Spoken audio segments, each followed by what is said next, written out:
Okay, off and rolling on this Tuesday. Welcome in. Hope you're off to a great start. Jackson, Lucas, and me, we got you till 1. Mike Herndon will be here. Talk a little Titans at 11:20 with him. Meanwhile, we had Monday Night Football last night. Not exactly a barn burner, I would say, between the Los Angeles Rams and the Miami Dolphins. Miami does come out victorious, 23-15. They saved the state of Florida. They did it. Did they? Oh, saved them from the state going. Of Florida has a great many problems that I don't think that the Miami Dolphins are going to be able to cure, especially given that they're 3-6. Do you know what 3-6, by the way, in the AFC East is good for right now? Second place. Yeah, we talked about it yesterday. It is a dreadful division outside of the number one team in that division. And which team is that? The Buffalo Bills. Oh, I thought they were dead. I thought they were done. Hey, we can nitpick preseason predictions if you want. Mr. Jets in the Super Bowl, Shane Steichen, Coach of the Year. Offensive Player of the Year, Jaden Daniels, Offensive Rookie of the Year, please. I'm going to come out 500, which is better than I can say for you, because the loudest that you were on anything preseason was the Bills are dead. They're done. They're dusted, except they have the second best quarterback in the sport, who's probably the best, if not for the world where Patrick Mahomes exists. You picked... I agree. You picked the Colts to finish last in the division and Shane Steichen to win Coach of the Year, which was the most perplexing preseason prediction combo that I think I've ever heard. Live a little. But maybe we revisit those later. Nobody cares about that. I do. If for no other reason, but I can hear that drop as many times as I like. It delights me. I'm a man that can admit when I was wrong. Can you? That's right. Okay. I say that proudly. I just want affirmation in case that you are unwilling, that we can force you to do it no matter what. Now, forcing Will Levis to play quarterback and doing it well within the Titans offense has been the crux of the issue all year long. We had a press conference with Brian Callahan yesterday afternoon after the radio show concluded. I think I got there maybe about halfway through, because he went first instead of the players, which is not normally the custom, but whatever. We'll make it work. So Brian Callahan speaks yesterday, and you were making an argument. It's a poor one, but it's an argument for Will Levis being a stock-up candidate coming out of that football game yesterday where he played his best game of the season, and it was still good enough to lose by double digits. It was not a poor argument. It was a fact that Will Levis made progress on Sunday and had his best game of the season. Still a poor argument. No, you act like that is a debatable. That's not debatable. That was his best performance of the season. Therefore, that is progress, right? That is, if it is better than what was done before, that is quite literally the definition of progress. 27-17, 10-point loss. Yep. Not good enough. No, not good enough. Doesn't get stock up. Doesn't deserve stock up. It can be the best performance of the year without it being. In fact, honestly, I think it hurt his case more than it helps his case that he had his best performance of the year, and they still lost by 10. But that's neither here nor there, because the coach was asked about Will Levis and the level of growth that he is seeing from the Titans quarterback right now, and this was Brian Callahan at the podium yesterday. You're going to miss throws and you're going to miss opportunities, and that's just how it goes. You're not going to hit every one of them. There's going to be guys that come open that your feet get taken away, your timing's off, and you got to move on. And just like, oh, if we just would have hit that. But what's happening in the pocket or how the coverage dictates or what the quarterback sees is not always going to be after the fact. It looks maybe more open than it was to him in the moment. So those aren't things that I spend too much time on. You just try to point it out and correct it and move on if there's something that can be corrected. But I saw growth in Will's play in this game. I really did. There was improvement. There's part of playing quarterback that, for the most part, can be pretty boring, and that's probably 80% of playing quarterback is doing the normal, mundane, ordinary things consistently well. And then there's a time and a place where your talent has to take over, and that's a big throw, the touchdown, for example. 2 or 3 of those throws, you saw Will's talent, his ability to fit the ball in a tight window accurately, taking off and running, using his feet, using his legs. Those things were all really good to see, and I feel like that's an improvement from where we were to where we are now. And we got another stiff challenge this week against the Vikings for him to show even more of that. And that's just the way it is. There's going to be give and take moments that are good, and there's going to be some that you got to keep coaching. And but I was pleased with what he showed in that game overall. Okay, so that's Brian Callahan yesterday at the podium. And here's what I will acknowledge, because the argument that I'm calling poor yesterday is that his stock went up. Not by much. Not by much. But again, I don't think that it can be a stock-up situation if you play your best game of the year and you still lose by double digits, though I understand that your point is that he unequivocally took a step forward. Yes. Both of those things can be so from my perspective. His stock can go down because he played his best game and they lost by 10 points. But also, it can be a step forward, which is what Brian Callahan is saying there.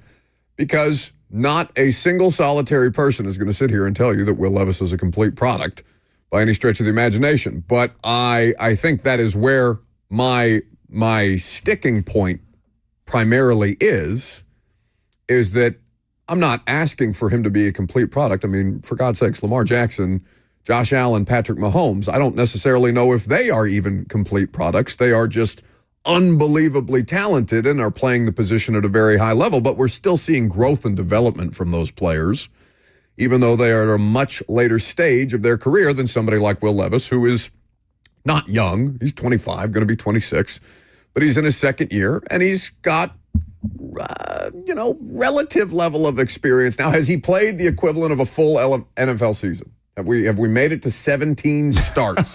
Yeah, have we finally made Will Levis, please God, so that argument can go away? Surely.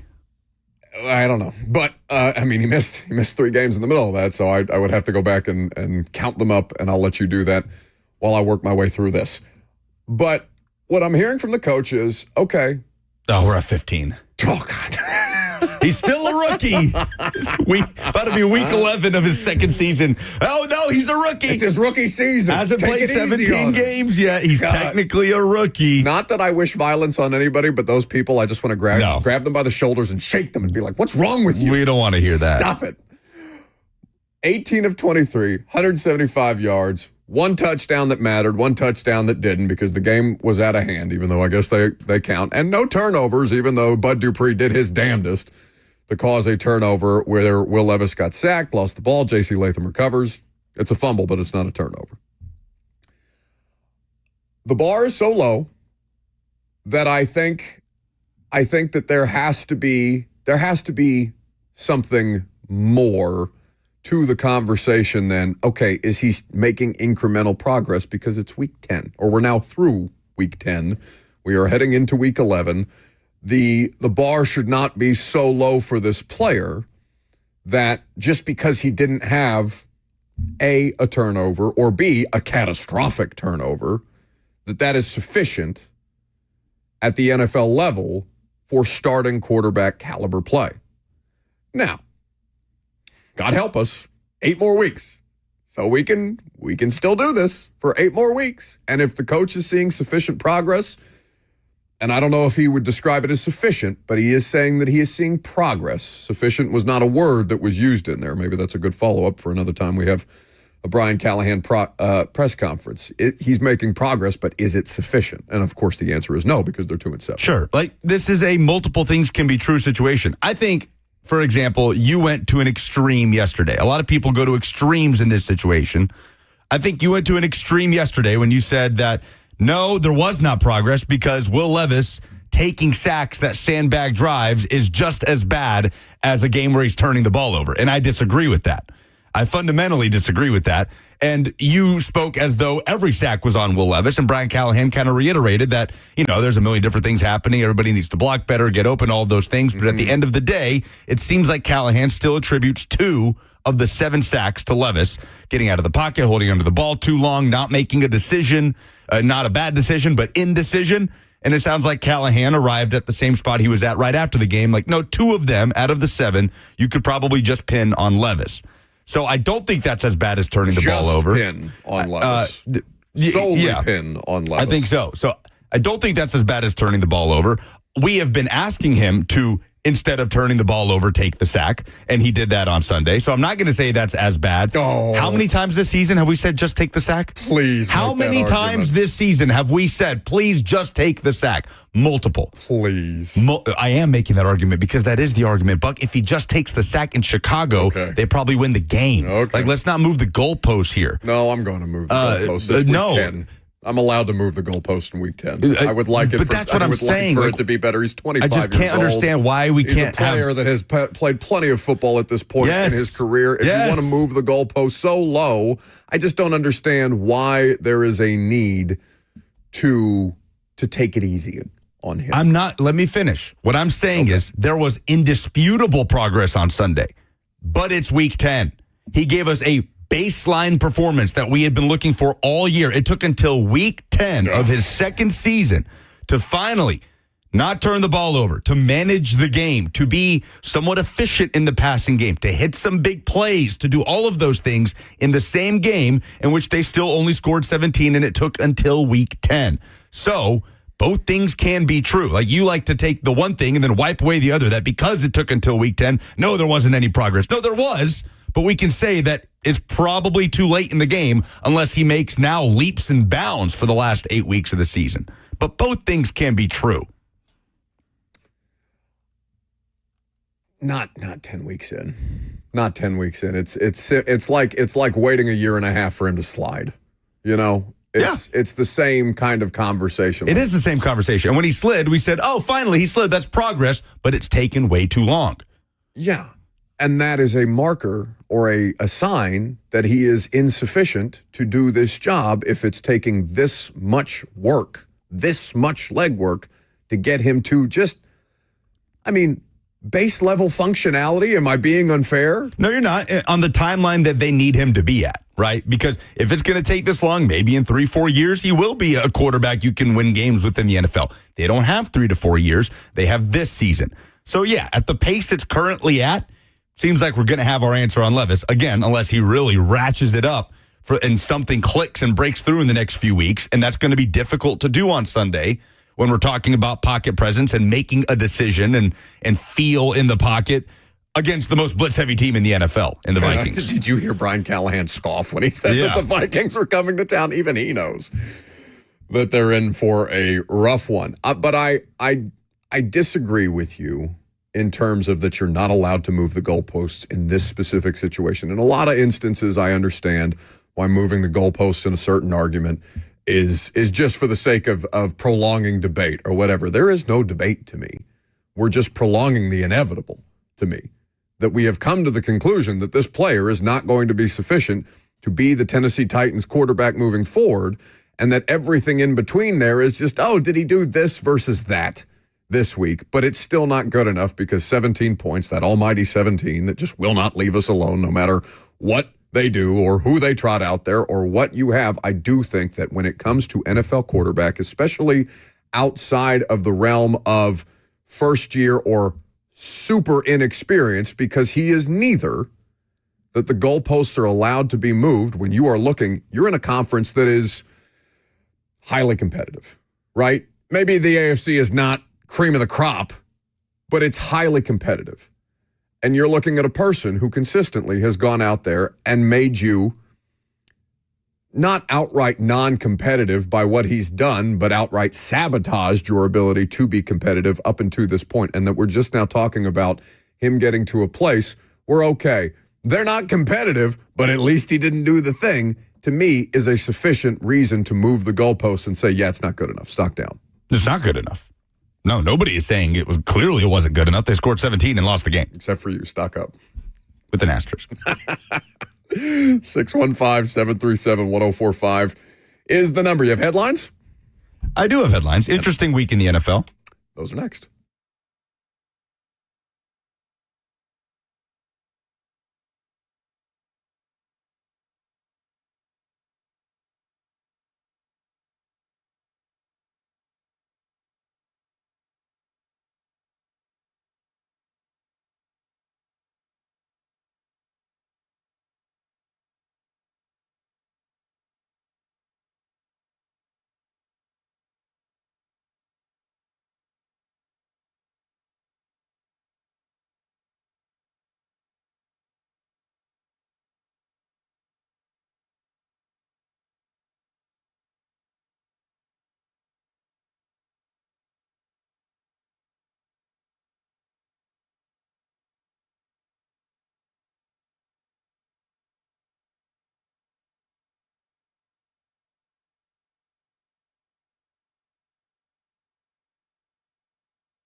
It's time for headlines with Lucas Panzica.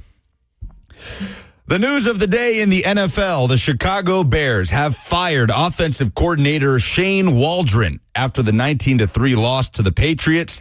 Passing game coordinator Thomas Brown promoted to offensive coordinator midseason. You may remember Thomas Brown, the former offensive coordinator of the Carolina Panthers, interviewed here for the head coaching position that went to Brian Callahan. The Bears have lost 3 games in a row. They have scored a total of 27 points in those 3 games, and it came to a head on Sunday, only compiling 142 yards of offense and 3 points, sacked 9 times against a Patriots defense that the Titans were able to rack up over 400 yards of offense against. They're averaging less than 300 yards per game this season. It's the 3rd lowest total per game in the NFL, 277.6. He's a rookie quarterback who holds the ball too long and is behind one of the worst offensive lines in football. Sound familiar? The firing, and I'm not going to say that Shane Waldron did an overwhelmingly good job with the situation, but it was not an ideal situation to navigate, though very rarely is the situation in the NFL ideal. It just feels like Matt Eberflus is firing people to delay the inevitable. Look, I'm willing to make changes. Look, I'm willing to part ways with a person who I just brought in to try and fix the offense in real time. And Shane Waldron has been around the NFL for a long, long time at this point. But when you have a rookie quarterback, it does not buy you time the way that it feels like people associate, right? Say, let's just bring this local. So Brian Callahan is probably going to get the opportunity to draft a quarterback or draft a quarterback that's more suited to his style of play, given where the season is trending, yes? But does that rookie quarterback inherently buy Brian Callahan the kind of time that you think a rookie quarterback usually gets a coach who's maybe not in the best situation? In today's NFL, it's not just about churning and burning the quarterbacks or the head coaches at this point. It's like, no, in real time, we're going to continue to evaluate you as if your job is still on the line, even if you just think you've bought yourself time with this rookie quarterback, and this happens to be the number 1 overall pick. Bears fans have expectations. It's a highly competitive division. They have fallen, I'm not going to say outright woefully behind because they're 4-5, but they're trending towards another last place finish in the NFC North with where the NFC North is right now. So it's a fall guy type of situation. I don't know if Eberflus is around at the end of the year, no matter how many people he fires. And I don't know if the changes stop there, because once you get into that kind of desperation mode, you're probably willing to do more to try and preserve. It's self-preservation mode for Matt Eberflus at this point, and I don't think it's going to matter.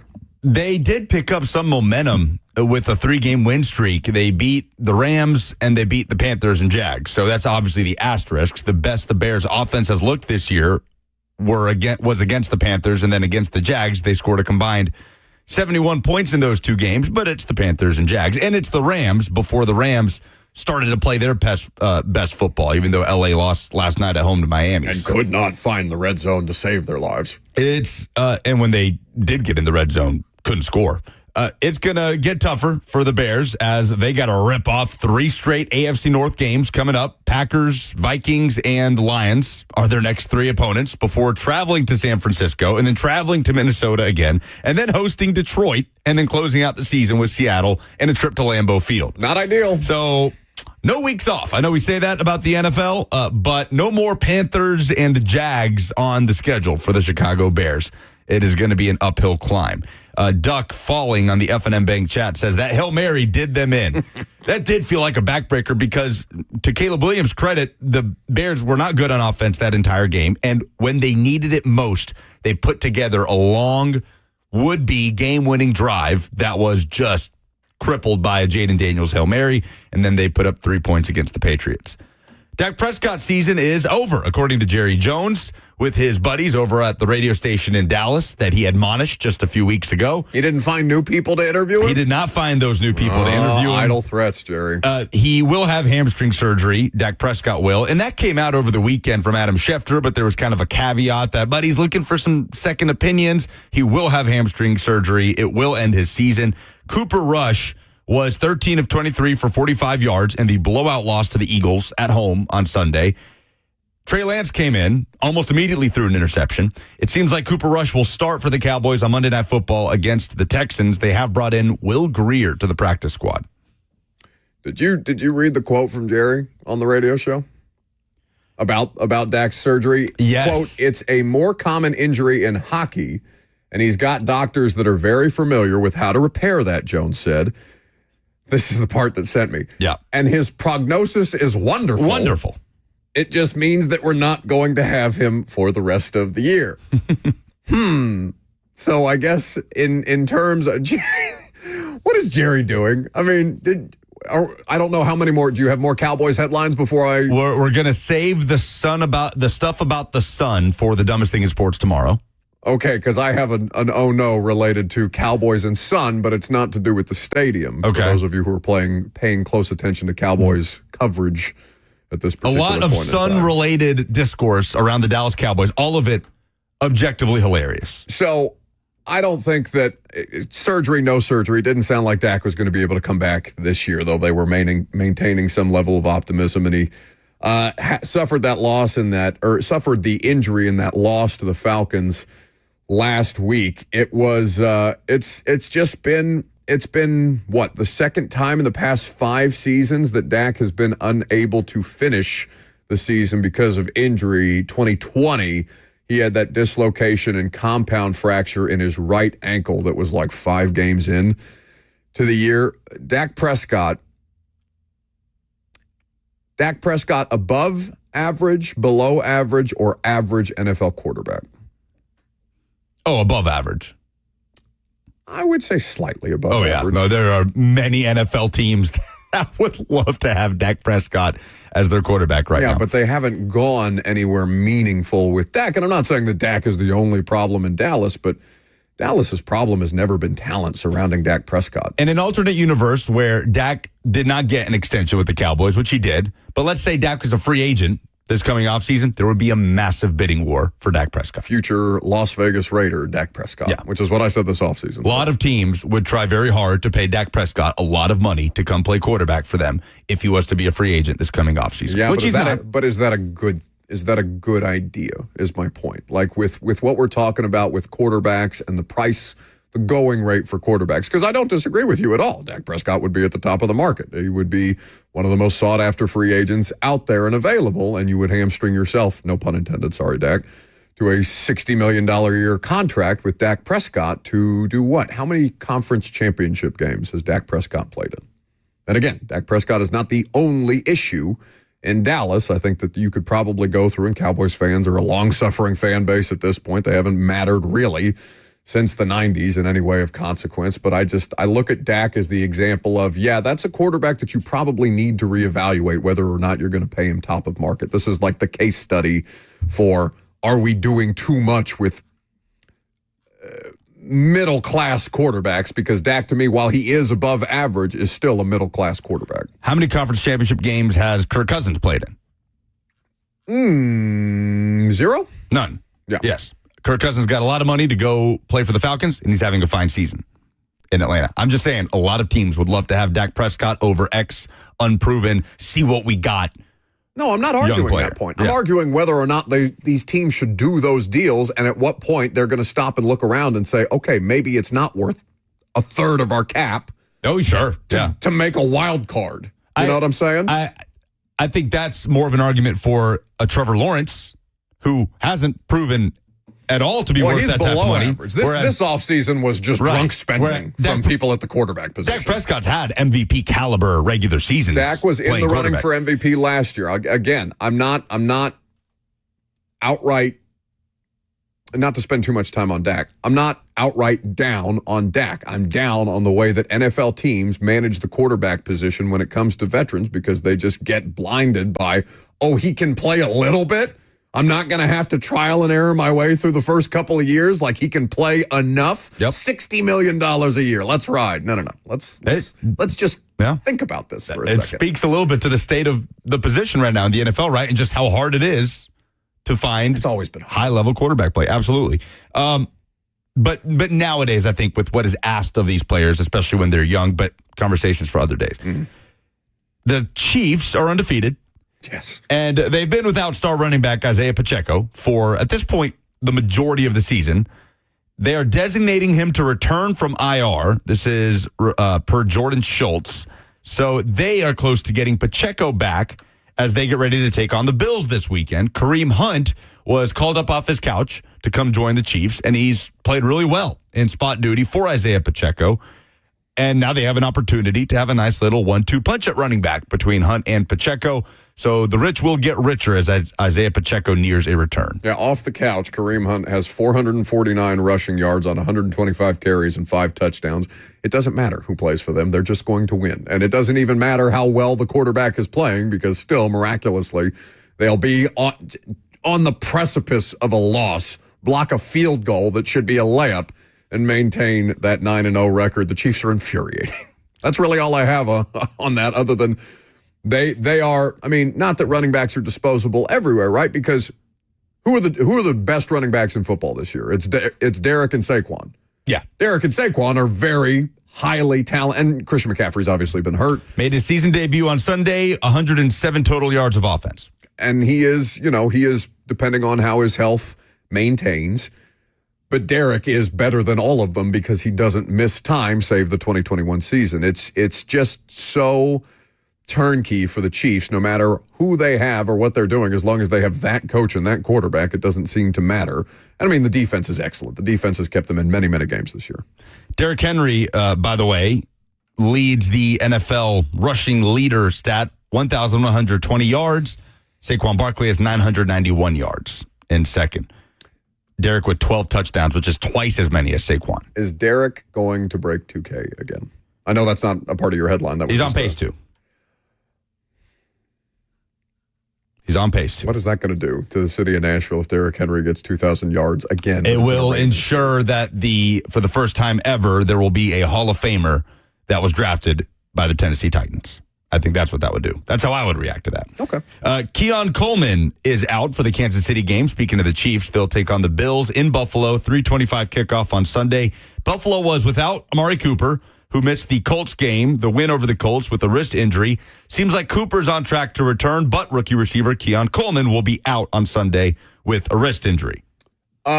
Yeah, so it happened in the Dolphins game. He didn't play against the Colts. They said that injured reserve is not a part of the plan because they will have a bye. They're one of the latest bye. Well, I guess we're still getting. What's the latest bye week that a team can have? Is it like week 14? I feel like it's pretty far down there. It's crazy that the Titans bye week has been gone, dead and buried for 5 weeks. At this point, the quotes on Keon Coleman, we still feel, as far as I'm being told by the trainers, that he is improving. It's just not a situation where we expect him back this week. So these other injuries, as you mentioned, Amari Cooper, their fullback Reggie Gilliam, also improving. Cooper has been out for the past 2 games. Dalton Kincaid, worth monitoring. He had a left knee injury in the second quarter against the Colts. So Bills are, 7-2 and cruising certainly at the top of their division, but this is going to be, this is one of the most anticipated matchups of the year. Anytime these two quarterbacks get the opportunity to go against each other's teams respectively, all eyes are going to be on Kansas City and Buffalo, but it's going to be, Josh Allen is going to have to do a lot of the heavy lifting, which he's accustomed to. Both of them are accustomed to at this point. I wonder how where is this game? It's in Buffalo. What's the weather like in Buffalo this weekend, I wonder? Good question. All right. We'll check. Buffalo coming off a win over the Colts, who are not moving off of Joe Flacco. Yep. So Shane Steichen, just a couple weeks after saying Flacco is the starter, that this is what they will do moving forward, is already having to be at the podium saying, no, guys, Joe Flacco is not going to be benched. They go to the Jets on Sunday. So that's been a great way for a lot of teams to fix their woes this season. Just play the Jets. But except this one. Joe Flacco was a turnover machine against the Bills. He threw 3 interceptions and had a fumble. 2 of those 3 interceptions came very early, including a pick 6 that immediately put the Colts in a 10-0 hole. So they are over since naming Flacco the starter over Anthony Richardson, but he's going to remain the starter as they go to New York, and then they have to host Detroit after that. Yeah, it doesn't fix Joe Flacco, here, the thing about Flacco, and you saw this, play itself out, obviously, in the playoff game against the Texans last year when he was quarterbacking the Browns and got them to the playoffs and was the comeback player of the year. Joe Flacco still pushed the ball down the field. He'll put the ball in harm's way. It's just incumbent upon you to capitalize, and Buffalo did so successfully. Now, I don't know how more often than not Flacco can make you pay. Obviously, to your point, he hasn't won a game since they've inserted him into the lineup. Indianapolis Colts now 4-6, 3-2 so far in the. They 3-2 in the division? No, they haven't played that many. They're 3-2 at home, and then they hosted the Bills this weekend. This is the thing that frustrates me, and I know I keep bringing some of these back to the Titans, but this is the thing that frustrates me about Tennessee. How many AFC South teams won this weekend? Oh, do they go over? Mm-hmm. Yeah. Last week, the Titans were the only team in the AFC South to win a game. There was 2-7. It's done. There was still a path to at least maintaining the guise of competitiveness in this division, being in the graphic, and the AFC. Which outlet put out a graphic with teams lurking and had the Titans in there at 2-6 last week? Did you see that?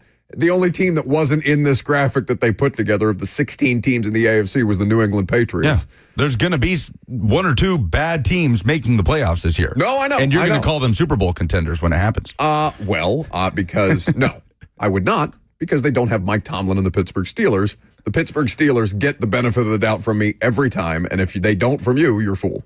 That's fair. I love Mike Tomlin. But your whole basis for that was just that they were in the playoffs. If you make it in, you are contending for a Super Bowl, because all the other teams are, by definition, not contending for a Super Bowl. I swear to God, I'm not doing this. I want so badly for the Titans to sneak in at 6-11, and you call them Super Bowl contenders. No, I wouldn't, because I've watched them every day. That, you know what? That would be the one exception to my rule. God help me, if the Tennessee Titans get in the playoffs this year, no, not contending for a Super Bowl. Quickly, the Seahawks have released linebacker Tyrell Dodson.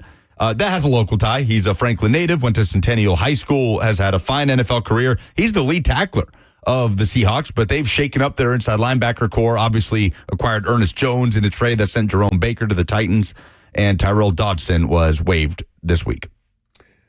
Seahawks are right now at the bottom of the division. Now, the division is very tightly contested in the NFC West, but they're trying to, Rams after last night 4-5. Seahawks are 4-5 currently. They have lost 2 straight. San Francisco is at least in the right side of the win column. They're 5-4, and Arizona, after dusting the Jets this weekend, are a sneaky 6-4. I bet not many people are watching the Cardinals unless you're on Red Zone. They're playing good football the whole time, but they are playing quality football. Now, see how easy that was for Monty to turn that around in just one off season? Monty Ossenfort, Titans legend. And he did it with Dennis Daly on the roster. Wait, is Dennis not still there? He's gone. He's gone. That's why they're winning. They were terrible last year when Dennis Staley was still playing left tackle for an NFL football team. This year, they got rid of him 6-4. They've won 4 in a row. They've won 5 of their last 6. And like you said, they traveled to Seattle and they traveled to Minnesota. That's their next 2 games. Tough. We'll see. Kyler playing really, really good football. I would like to... Perhaps today I'll go back and watch some Cardinals games. They're not on the Titans schedule, but just out of curiosity to see how well the Cardinals are playing, because I would like to talk to Greg Cosell about this. 615-737-1045. The number. Do we have things to give away? We do. What do we have? Jelly Roll tickets for the concert on November 26th. If you want to see Jelly Roll at Bridgestone Arena, 615-737-1045. But don't just call the number. You have to tell Jackson what in sports made you say, oh no.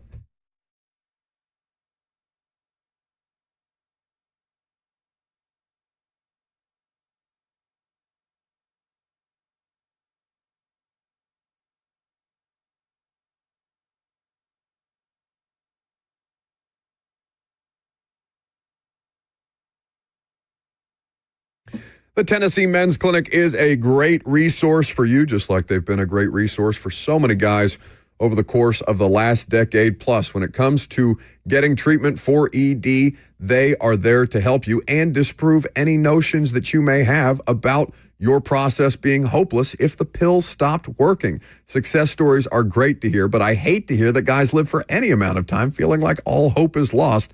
And that's what the Tennessee Men's Clinic is there to resolve. They specialize in men's sexual health issues. It's all they do, and it makes them the experts in the field. They have access to multiple protocols and options to treat ED based on your specific needs and what's going on in your body. So don't trust your health to an online pharmacy and don't feel like you're out of options.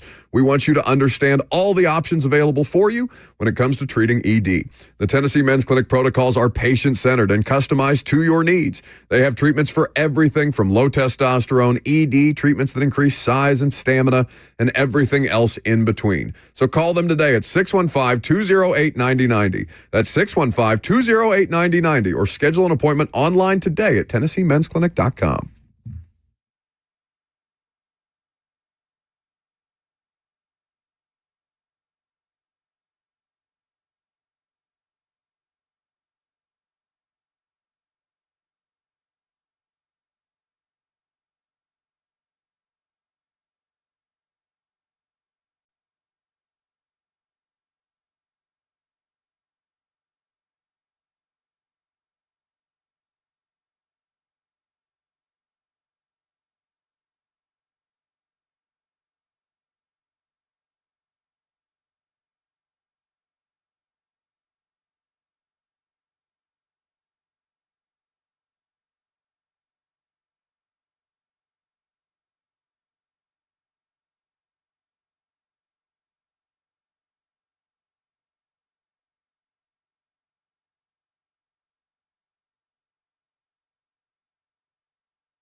That's right. For the opportunity to win a pair of Jelly Roll tickets to this upcoming concert at Bridgestone Arena and a $100 gift card from A Moment's Peace Salon and Day Spa, tell us what in sports made you say, oh no.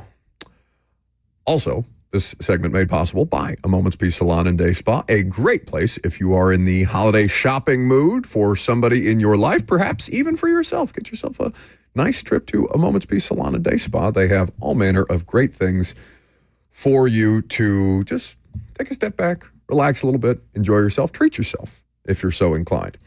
What in sports made me say, oh no? Okay, so we had Veterans Day yesterday, obviously. Thank you to all of you who serve and who continue to serve. Many salute to service situations going on, of course, around the Veterans Day broadcast for the NFL. Did you see what happened to Michael Strahan? I was trying to figure this out during the commercial break because there was a lot of like TMZ. I got a lot of TMZ notifications about Michael Strahan caught up in controversy, this, that, and the other.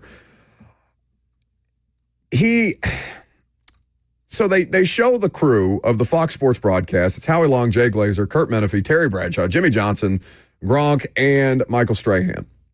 So they show him while they're at the naval base during the national anthem, and Strahan is the only one who doesn't have his right hand over his heart during the broadcast. He instead, or while they're showing the national anthem, he instead has his hands in front of him, crossed at his waist, but just not hand over heart like the other five guys. Now, people immediately turn this into something that it's not, which is trying to make it into a controversy. I started seeing tweets like, if you can't respect our military, you need to be removed from the NFL on Fox. Goodbye, Strahan, this, that, and the other. I'm sure Michael Strahan had no concept that he was even remotely signaling anything but being patriotic. Many people stand the way that Michael Strahan is standing for the national anthem, but that it gets turned into something that it's not because, and understandably so, hypersensitivity around the military, especially from those who served, especially around the time of an election where national pride is brought up many, many times.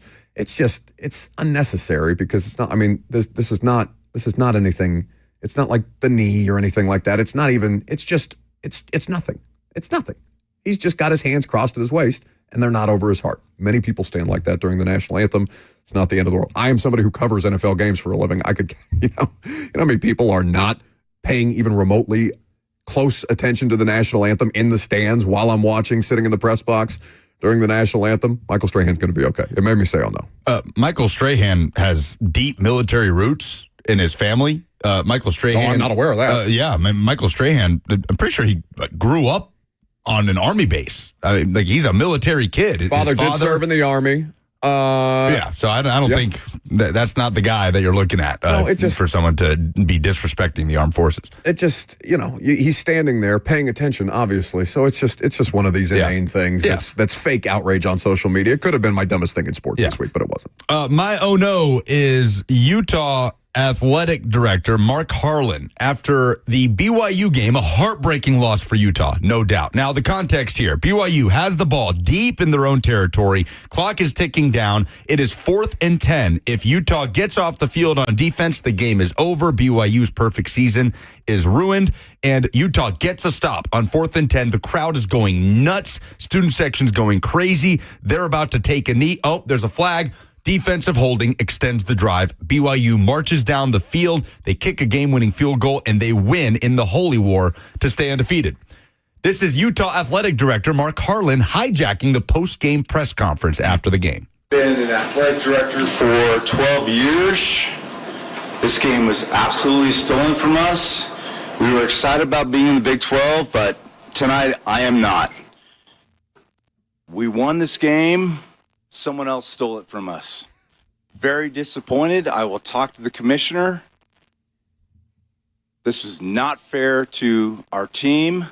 I'm disgusted by the professionalism of the officiating crew tonight. Thank you. He has been fined $40,000. He has been reprimanded by the Big 12 Conference. Yeah. He has issued, not necessarily an apology, but more of a recognition that he went about it the wrong way. Could it have been called? Yeah, no, it's not something that you look at. I don't think it was fine with a call. Yeah, it's not a phantom hold, right? And if you don't like it, then you're saying, oh, don't call it in that moment. But I don't think that should ever be a reason not to make a call. Yeah, I didn't have a huge issue with it. Utah also didn't score a point in the second half of that game. Nobody stole it. If I was a Utah fan, I'd be heartbroken. I don't blame them for feeling like they had it ripped from them. But you score one time in that second half, you win that game. So, that is my oh no. I've never heard an AD, a reprimand of officials that strong after a game, and it cost him $40K. He said he was disgusted with their level of professionalism? Yes, that he was excited to be part of the Big 12, but he's not tonight. And then he had to say in his statement afterwards, no, we're very happy to be part of the Big 12. Please give us your money. Please, no, yes, let us stay. So, I think he overstepped a little bit there. I understand why he was upset. Utah fans should have been upset. BYU, very much team of destiny feels this year. They have somehow gotten out of some sticky situations at the end of games. Who has gotten away with more, Miami or BYU? Well, Miami, because Miami's gotten the direct benefit of some very controversial calls, and it bit them in the butt over the weekend. BYU, to their credit, have gotten the ball very late in games, seemingly with the game over, and have created a miracle out of it at the end. They did it against OK State. They've done it against Utah. But, Mark Harland is what made me say, oh, no, in sports this week. Was it worth $40K? Probably not. I know he's well compensated, but $40K is a lot of money. 615-737-1045, the number. What in sports made you say, oh, no, for the opportunity to win a $100 gift card from A Moment's Peace Salon and Day Spa, as well as 2 tickets to Jelly Roll. How about Eric? Hey, good morning, guys. So my oh no is going to be Pat McAfee over the weekend for College Game Day. I love Pat. I think he does a great job, but he does this thing every week where he gets a chant going with the students and the crowd, and it's awesome. I love it. Well, they're in LSU this weekend, and he did a specific chant that I can't say. Yeah. But I think we all know what it is. He starts it. Yeah, I'm not going to get you off on it, don't worry. But he starts it, and he goes, hey, and the crowd goes, suck that, I'm not going to go. Tiger D. Blank. And, and they do it he does it multiple times, and Brian Kelly is cringing. He's like, oh, no. And I just know those producers are in his ear saying, Pat, shut up.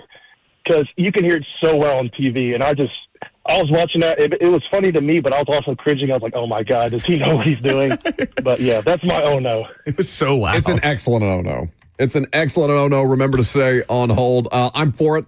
I think there should be less starchness on television. Also, if they're going to let Pat say the F word on ESPN too, then they should be, pretty aware of the fact that he's probably going to provoke, some level of controversy on College Game Day. That's why not that specifically, but the excitement, the intrigue, the towing the line type of stuff that obviously went over the line. But still, that's why he's there. Do you think ESPN has a budget for Pat's FCC fines?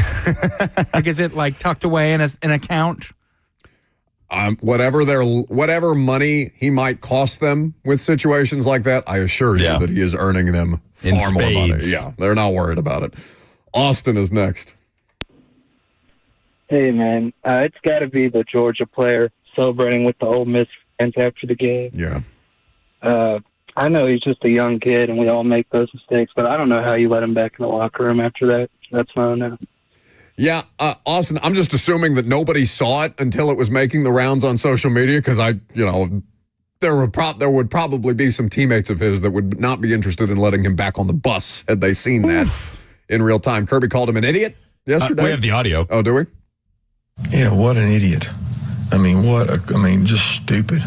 I didn't see it till today, but he's embarrassed about it. He's upset about it. That's obviously a childhood friend of his.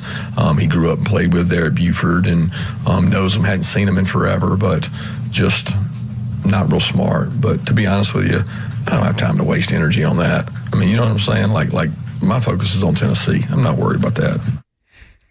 But he's just the way he's giddily jumping up and down, and surrounded by Ole Miss big old students on the smile field. on his face. I assume that person doesn't play, right? He's just hanging out on the sideline. Transfer from Alabama. He's plays a lot of special teams, but very easily identifiable too with the last name on the back and the jersey number. Tough scene. That's you, bud. All right.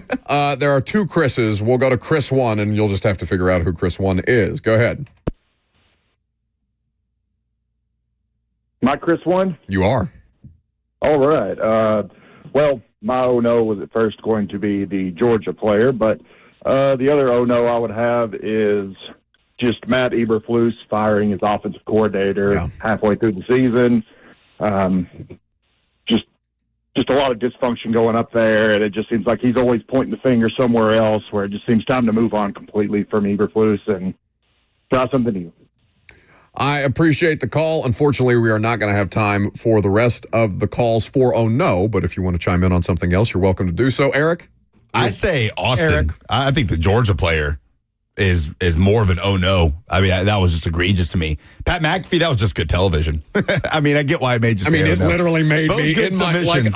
I put my head in my hands and said, "Oh no!" Especially when he did it a second time. All right, let's give it to Eric. All right, Eric, congratulations. You're going to go see Jelly Roll. You got a $100 gift card courtesy of A Moment's Peace Salon and Day Spa. Always tune in Tuesdays at 10:45 for the opportunity to tell us what in sports made you say, oh no, to win great prizes. Coming up next, our Heisman Watch. We'll take a look at the latest gambling odds. Second hour coming up next.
11:03. Good morning from the 104.5 The Zone studios. I'm Lucas Panzica. The Miami Dolphins won on Monday Night Football 23-15 over the LA Rams to improve to 3-6. It sends the Rams to 4-5, and it saves the state of Florida from going winless across the college football and NFL weekend. The Nashville Predators fell in overtime at the Colorado Avalanche on Monday, 3-2. They fall to 5-9-2. The Preds are at the Oilers on Thursday. Titans head coach Brian Callahan met with the media on Monday after the loss to the Chargers and talked about the growth that he saw from quarterback Will Levis on Sunday. Did see progress, and there's a lot of things I felt positive about coming out of that game with Will and where he was at. And again, not turning the ball over, not putting in harm's way, being smart, running, sliding. All those things were improvements. Levis was 18 of 23, 175 yards and 2 touchdowns on Sunday. The Titans are in preparation to come back home and host the Vikings this coming weekend. In other NFL news, the Chicago Bears have fired offensive coordinator Shane Walsh after a 19-3 loss to the Patriots. The Bears have lost 3 straight games and have scored a total of 27 points in those 3. Passing game coordinator Thomas Brown will take over play calling duties in Chicago. For all your foundation repairs and waterproofing needs, visit USSTN.com. Breaking news at once on your home for the Titans and Vols. This is 104.5 The Zone.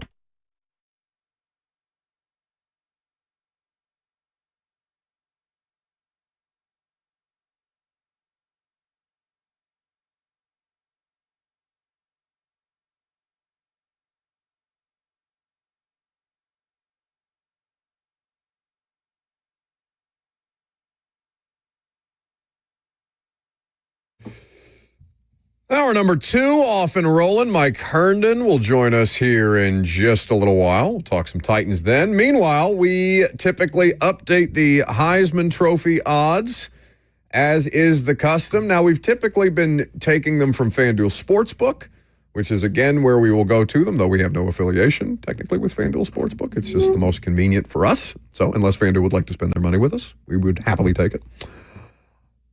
As we work our way through into week 12 of the college football season, these things have continued to shift almost on a weekly basis as far as the Heisman Trophy favorite goes. Now, that's because it's a particularly chaotic year in college football. The 12-team playoff has brought a good deal of chaos. Conference realignment has brought a good deal of chaos. And also it seems, at least to me, you'll tell me if I'm wrong about this, but transfer portal, NIL, all this stuff has brought about a level of parity to college football that we're not really accustomed to quite yet. Doesn't mean that we won't get used to it. And frankly, I think it's more enjoyable that way.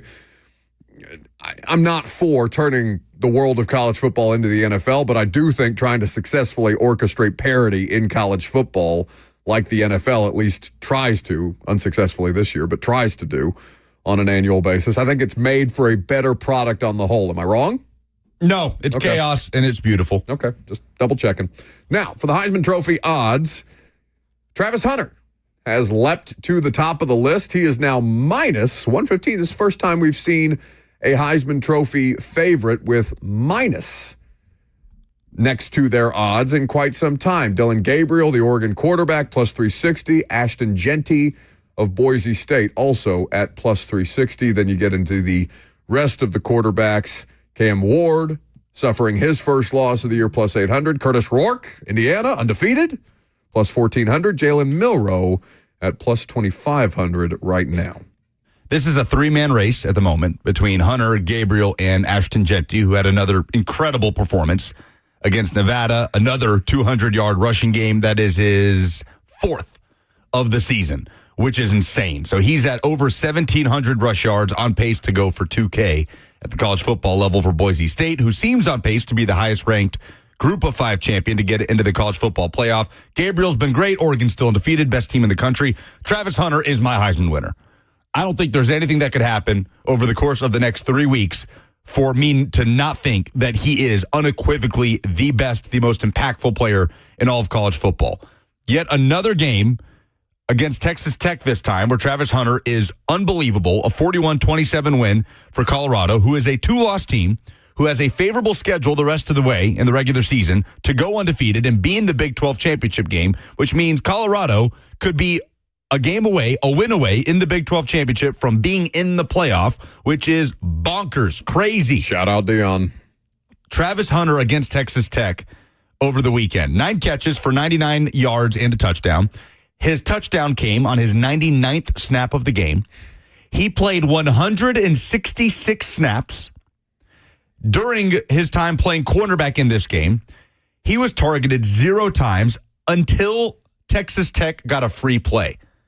Colorado jumps offside, free play. Texas Tech quarterback Baron Morton throws to Travis Hunter. Just lobs one down the right sideline. Hunter backpedaling makes the craziest circus catch interception that you will see across the college football weekend. It didn't count because it was a free play. Texas Tech took the penalty. Still. After that, Travis Hunter targeted 0 times. Yeah. So I took my shot. He's Didn't the work. best player in college football. It's just not, it's hard to hear an argument otherwise. Ashton Genty should absolutely be in New York. Dylan Gabriel should be in New York, but there is no That's way. the list. Yeah, I think so. I don't think we need to go past that. No. There is no way anybody other than Travis Hunter should be holding that trophy at the end of the season. And by the way, he has a younger brother who is currently a sophomore in high school in the state of Georgia. He is having a phenomenal season at Effingham County in Springfield, Georgia. His name is Travis Hunter. So in 2 years, Wait. yes, T-R-A-Y? yes, V-I-S? yes. Travis Hunter's younger brother is a sophomore in high school playing at a high level of high school football in Georgia by the name of Travis Hunter. This is the most underreported story in sports. And he has 36 catches for 496 yards, 6 touchdowns as a receiver this year at Effingham County. And he still has 2 more years of high school football to be played. But just keep an eye on Travis Hunter. It will not be Travis Hunter with a mustache. It is actually his younger brother. So Future Vol. the future Vol. The pipeline continues. Travis Hunter, best player in the sport. The only team that has done a good job holding Travis Hunter down, well, there have been 2. As a wide receiver, I'll say, is Arizona and K-State. One game they won 34-7, so they didn't really need Travis Hunter in that game. K-State did beat them 31-28. He had 2 receptions for 17 yards against Arizona. He had 3 catches for 26 in that loss to K-State. On the whole, as a receiver, 69 catches, nice, 856 yards, 9 touchdowns. He's averaging 12.4 yards per reception. The guy is excellent. Excellent. Unbelievable. He needs to be, at whatever time Travis Hunter's time on this earth comes to an end. His body needs to be donated to science. We all need to understand what he's made of. It appears to be the same kind of like vibranium type material that the Wolverine is made out of. This guy is not, he's not the same species as the rest of us. He is an extraterrestrial. Yeah. Playing wide receiver and corner. The fact that it's not simply the endurance, though the endurance is unbelievable. 166 snaps. It's the fact that he has the intellect and football acumen to play both of these positions at a high level. Now, in college football, yes, athleticism can lend itself to, maybe you not necessarily know the playbook or know all the defensive calls or know all the coverages that you're being asked, and you can just run around out there and make plays to an extent, right? To an extent. College football, especially D1 college football, there's not a ton of those dudes that exist, but Travis Hunter would be one, except he's not. He knows the plays on both sides of the ball as well as anybody, if not better than everybody out there, and he is playing both positions as high a level as anybody in the sport at either of the 2 positions that he plays. Now, he's going to be a wide receiver at the NFL level. I would be surprised to see him play defense in the NFL, but I'm not gonna doubt this guy on any front whatsoever. He's just a spectacular player. I don't know, certainly in my lifetime, I don't know that I've seen anybody like him. No, in the world of college football. I haven't. I know there are people of an older generation who would cite Dion or multi-sport athletes. I know we're talking about a football-specific player playing both sides, so like the Bo Jackson argument doesn't necessarily apply, though he's obviously a spectacular athlete. It's one of one, and that's a rare enough thing to find in today's. It's rare to see something that nobody has seen before, and he is that. Exactly. I think it would be an abomination if he's not lifting the Heisman Trophy. And we can't even use the excuse of, Colorado's a 7-5 team, right? Because they have 3 games left. They have 2 losses. They play Utah, Kansas, and Oklahoma State. They control their destiny to be in the Big 12 championship. They are currently the number 2 team in the Big 12 with a conference record of 5-1 because their other loss was to Nebraska, which is outside of conference play. So BYU at the top of the standings, undefeated. Colorado second in the Big 12 at 5-1, and they control their destiny to be one win away from the 12-team college football playoff as a top 4 seed. Where are the Deion haters? They're very quiet these days. Don't see a lot. See more people excited to jump back on the prime train if they weren't already on it. And I'm sure Deion Sanders, nobody enjoys that more than Deion Sanders. I honestly root for that person to succeed because he's doing it differently than anybody else. You know, it's the same reason that you would root for Travis Hunter because you've never seen anything like this before. I love seeing Deion succeed, despite many, many people being interested in not seeing him succeed. Just because, you know, he's got a loud personality. Who cares? He's excellent. Mike Herndon is going to join us coming up next. The conversation that we're going to have with Mike, is there a percentage chance that Will Levis can earn back the trust of Mike Herndon, of the fan base, of the coaching staff, of the front office, to potentially be the Tennessee Titans quarterback moving forward beyond 2024? I'm Buck Rising. It's 104.5 The Zone.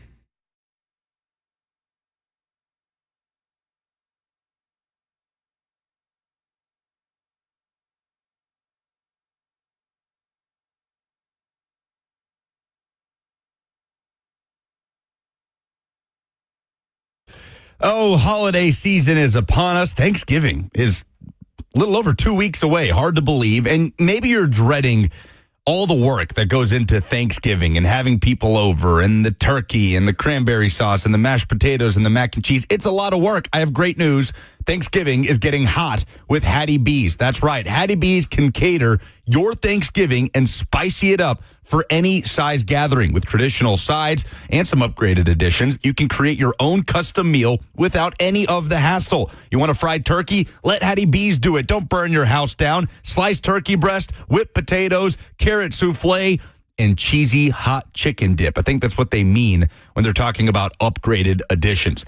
Hattie B's can take care of you for your Thanksgiving gathering. Maybe it's a holiday party at work, or you're just having family and loved ones over for the holiday itself. You have until Wednesday, November 20th. That's a week from tomorrow to go to HattieB.com for Monday through Wednesday pickup before Thanksgiving. Let Hattie be your guest of honor. Download the Hattie B's app. While you're at it, you can also get your Thanksgiving catering through there. You get a free dessert, by the way, just by downloading the app. Thanksgiving is getting hot with Hattie B's.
Welcome back to the show. We are fueled by Hattie B's Hot Chicken. Mike Herndon going to join us here in just a little while. We have the opportunity to take some calls in the meantime, 615-737-1045. If you're interested, how about Mark up next? Hey, you guys, talking about Travis Hunter being the only two-way. Back in the 80s, Gordy Lockbaum played for Holy Cross. He finished third or fourth in the Heisman Trophy voting. So he's not the first one to get there. You say the first. I don't think we said that he was the first player to play both ways and make the Heisman Trophy. I don't believe so, Mark, but we appreciate the call. There is a lot of Gordy Lockbaum. Are you looking him up? Yeah. Yeah, obviously, none of the three of us were not alive in the 80s, so we would not have the proper context. He was drafted in 1988 in the 9th round to the Pittsburgh Steelers. Practice squad for them and the Bills for a couple years. And, he was playing for Holy Cross in the late 80s. Okay. Yeah, no, there have been plenty of two-way players in the world of college football, but not this. This is a different level of athleticism. And athletes have gotten significantly better over time, not just because of, as more time goes by, there are more scientific advancements as far as how to take care of yourself, rest, recovery. Obviously, there's never been a higher level of investment in college athletes that way for their success. And in the 80s, I'm pretty sure football players were still smoking cigarettes on the sideline, no? Pretty close? Maybe. I don't know. Maybe they were still smoking cigarettes on airplanes in the 80s. Go backwards a couple more decades. Are you sure? Maybe. Yeah. Okay. That's right.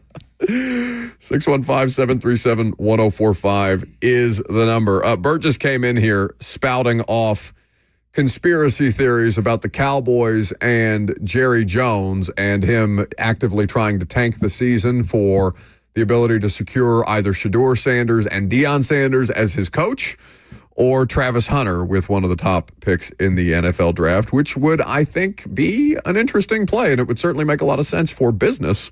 And Jerry is business-centric, but that would, I think, give Jerry a lot more credit than he deserves right now. We'll save our Jerry criticisms for when we get to the dumbest thing in sports this week tomorrow at 11 a.m.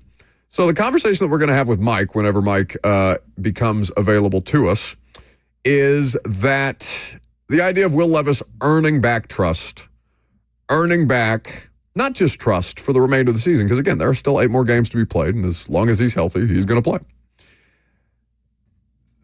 The situation with Levis, though, becomes more interesting if there becomes a conversation, if he makes it a conversation about being the Titans quarterback beyond this year. Now, Sunday, I'll tell you, Sunday was a step in the right direction for me in this sense alone, okay? My position on Will Levis is that I don't trust him as far as his decision-making on the football field. Very specific, but of consequence. Will Levis did not give me any reason to not trust his decision-making on Sunday in Sunday's game against the Chargers, though it, again, was an insufficient performance, and he was not able to dig his team out of a hole. In fact, he helped dig the hole a little deeper with the sacks that he took and the misses that he had in terms of what was available, plays that were available to be made for him on the field. That is also a part of the trust factor here, but specific to the decision-making, Will Levis did not give me a reason to outright, or at least did not take a step backwards in ways that he had in the several weeks previous. So we'll ask Mike Herndon that same question. Mike Herndon joins us now at Mike Herndon NFL is where you follow him. You can hear him on the Football and Other F Words podcast. From time to time, you can read him at paulkaharski.com. Mike, is there anything that Will Levis can do to earn back your trust as far as being the Titans' starting quarterback in 2024 and beyond?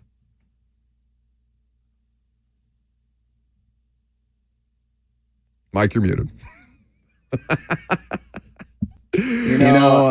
Technology's pretty hard. We've only been doing this Zoom thing for like 5 years now, and I'm still just getting a hold of it. So I would say it's a pretty big hole for Will to climb out of as far as earning trust moving forward. And it's not necessarily all his fault, right? Like I guess if he closes these last, what do they have left? 7 games, 8 games. with just I don't know, a blistering pace. He's averaging 2+ touchdowns per game. He throws, maybe only 2 or 3 picks the rest of the way, tops, and just looks, like a completely different player than what we've seen so far. Yeah, maybe I'd be a little bit more open-minded to a third season just to see if that sticks. But I think one of the problems that I have that continues to sit in the back of my mind with him that is the injury thing. And I think it's not his fault necessarily, but he does not seem to be a guy that's particularly durable. He had several injury issues his last year at Kentucky that cost him time, that hurt his effectiveness at times. And you could kind of see that he was playing through some stuff that final year. And then he misses time his rookie season, misses time in camp his rookie season, multiple injuries. And then this year we've had the shoulder issue that kept him out multiple games and limited him obviously in that Colts game. Inability to stay on the field is a major problem for franchise quarterbacks because one, you've got to have your guy out there for 17 games. I mean, at the end of the day, all of the best quarterbacks virtually never miss games, right? You can count on one hand, the number of guys who on a regular basis are missing any games that are among those top quarterbacks. I mean, how many games has Patrick Mahomes missed due to injury in his entire NFL career? Maybe 2, maybe. Josh Allen, same way. I mean, he had, a couple of bumps and bruises here and there, but he never misses games. Lamar Jackson is probably the best example of one that has missed big time, and maybe Joe Burrow, but the development side of that is part of it because you can't develop when you're not getting consistent playing time. You're not constantly on the field. So I think that's holding him back in a way. And it also makes me hesitant to trust him because can you trust him to play 17 games? Because you're not going to get where you want to go as a football team if your quarterback's missing 5 or 6 games a year, especially if he's not able to finish seasons like Levis couldn't finish last season. It holds the team back. It caps the team, even if the quarterback's playing at a really high level, which he's not currently, although the Chargers game in some ways was a small step forward. So I don't know. And the other part of it for me with the Levis bit is the sacks and the fact that he is a sack magnet and has been going back to his college career. I looked through it. I was doing some research for what I wrote this week, and it was hard for me to find anybody who was a sack magnet early in his career and then grew out of it. Ben Roethlisberger is like the one guy, and he completely changed the way he played football later in his career. But it took him 6 years down the road in Pittsburgh before he was anything less than like a 9% plus sack rate guy, which Levis is currently at like 12% this year. And was 9, almost 10% last year. So the sample size, I mean, you think about guys like Russell Wilson, he attracts sacks. Now he overcame that because he was a massive playmaker as well. And you can be a guy that gets sacked a lot if you have so much else that you bring to the table from a playmaking standpoint. Joe Burrow is kind of like this, although he's not nearly as bad from a sack standpoint as Levis. But there's no counterbalance to the sack issue for Levis right now. He doesn't bring enough to the table for what he takes off of it by being sacked basically once every 8 dropbacks. No, I mean, to your point, like the last guy that was here is a great example of that. Ryan Tannehill was a sack magnet because he sat there waiting to deliver on some of these passes, and he didn't mind getting cleaned in the pocket as he delivered, but oftentimes he would hang in the pocket long enough to deliver on some of those critical plays. And I know that wore down, especially as the offensive line situation got appreciably worse here, Mike, so that there is some accounting for that because this is obviously not a Titans offensive line unit right now that is any kind of spectacular or even league average at this point. In fact, it's quite below. But like that Tannehill brought that to the table. There is something to toughness in the pocket if you're willing to hang in there a little longer. But if the plays aren't there to be made, if the wide receivers aren't getting the kind of separation that you require, or if you just don't have the vision to see these things as they're supposed to develop, or with Levis that you get sped up. Although in this game he did not. It felt like, if you talk about incremental improvement, he did not necessarily get sped up the way that we've seen him in previous weeks until there was obvious drop back situations, and he's just trying to make a play out there. The Tannehill example, that he's a souped-up Tannehill, would imply that he has more to bring to the table than Ryan Tannehill did, and I just don't see that yet. Yeah, definitely not. I mean, the thing with Tannehill is the offense operated on time consistently. And Levis, that's constantly been an issue. And I think Tannehill, people are going to scream about the Bengals game right now when I say this. Tannehill's decision-making was consistently pretty good. Yes, he had his moments. He had his bad games. Every single quarterback on earth does. Now, you would hope that doesn't happen in the playoffs in a game that could send you to the AFC Championship game at home.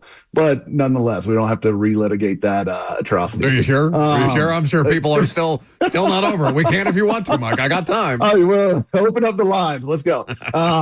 Say what you want about Ryan Tannehill. But I think Levis, he just, the offense doesn't seem to operate on time consistently. And I think he's particularly prone to when his pre-snap read does not match the post-snap picture. And obviously defenses are trying to do this to every quarterback constantly. That is the goal of defense, is you're trying to fool the quarterback so that they're not getting this clear picture. Because you put any quarterback with a requisite skill set on the field in the NFL, and if you give them a clear picture of what defense you're in and they're able to anticipate that and know where to go with the football, they're going to carve you up. I mean, Will Levis is certainly capable of doing that. I think the problem is when the picture changes post-snap. When you get a zone blitz and you get the Emmanuel Ogbah in Miami dropping into a spot that he's not necessarily anticipating pre-snap based off of his read, he is just not showing the ability to process and get through that in a efficient way to where he's on to, okay, I know that if this is what they've switched to, this is what I need to go to next. This is my answer to that. He doesn't know the answer when the picture changes, is what it appears to me. And I think every time he gets fooled, he either ends up holding the ball and taking a sack, because he's just trying to look and see who's open, try to just visually process rather than feeling it and moving quickly. Or he throws the ball in a bad spot and turns it over. And I think it's that processing ability. And I think a lot of people think, well, he needs to spend more time in his playbook, or he needs to, they need to coach him better what the answers are. I think he knows the answers. I don't think studying the playbook or knowing what, what plays are supposed to run, or even what routes are good against what coverage is a problem. I think it's the changing your thought process mid-snap of, okay, my plan was this, now I need to go to that, and I need to get there quickly. I think that's something that just does not seem to link up for him right now. And I don't know how much better it can get through coaching and studying and things like that. I think him playing is the best way to get out of that, or to see if he can grow out of that. But it may just be something that he can't get there on. And I think it's hard to put a finger on exactly what it is, but it's like feel for the game, just a natural feel. And I feel like it's one of those things you can see it when a guy has it and when he doesn't, but it's hard to say this is exactly what that is or how you fix it or anything like that. I don't know if it can be fixed. No, it's why we can't find 15 of these guys to play the position at a high level, because that part of it, Mike, is so innate. You can coach guys up. Guys can have skills that allow them to be high draft picks and allow teams to take chances on them. But that level of innate ability to isolate, eliminate, to change your thought process, as you've so accurately described, pre-snap versus post-snap, it's just not something that everybody has, which is why it's so damn hard to find one of these guys to effectively play the positions at a high level. Mike Herndon at Mike Herndon NFL is where you can follow him for all the things that he writes, and also the Football and Other F Words podcast is where you can hear him. So, Mike, the times we have seen Levis make strides and make progress, like finally figuring out how to slide, right, and avoid contact. It felt like that took almost a year for him to start doing that for the first time. And then you finally get to a game this season where he doesn't throw an interception, but it's week 10. So is it too little, too late for you to see progress from Will Levis? And at this point, what percentage chance do you give for Levis to be the guy where we have that answer at the end of the season for us to say, okay, no, maybe you do run this back with him in 2025? What percentage would you put it at? I'd put it at like 2% right now. It's pretty low. I mean, it would be a pretty remarkable turnaround if all of a sudden he started just balling out and looked like a totally different guy. I think it's going to take some time. And I'm not saying he couldn't have like a 5 years down the road Darnold or Geno Smith kind of career where maybe he sits for a while, he gets a few reps here and there, and then eventually he kind of puts it all together and becomes a better player.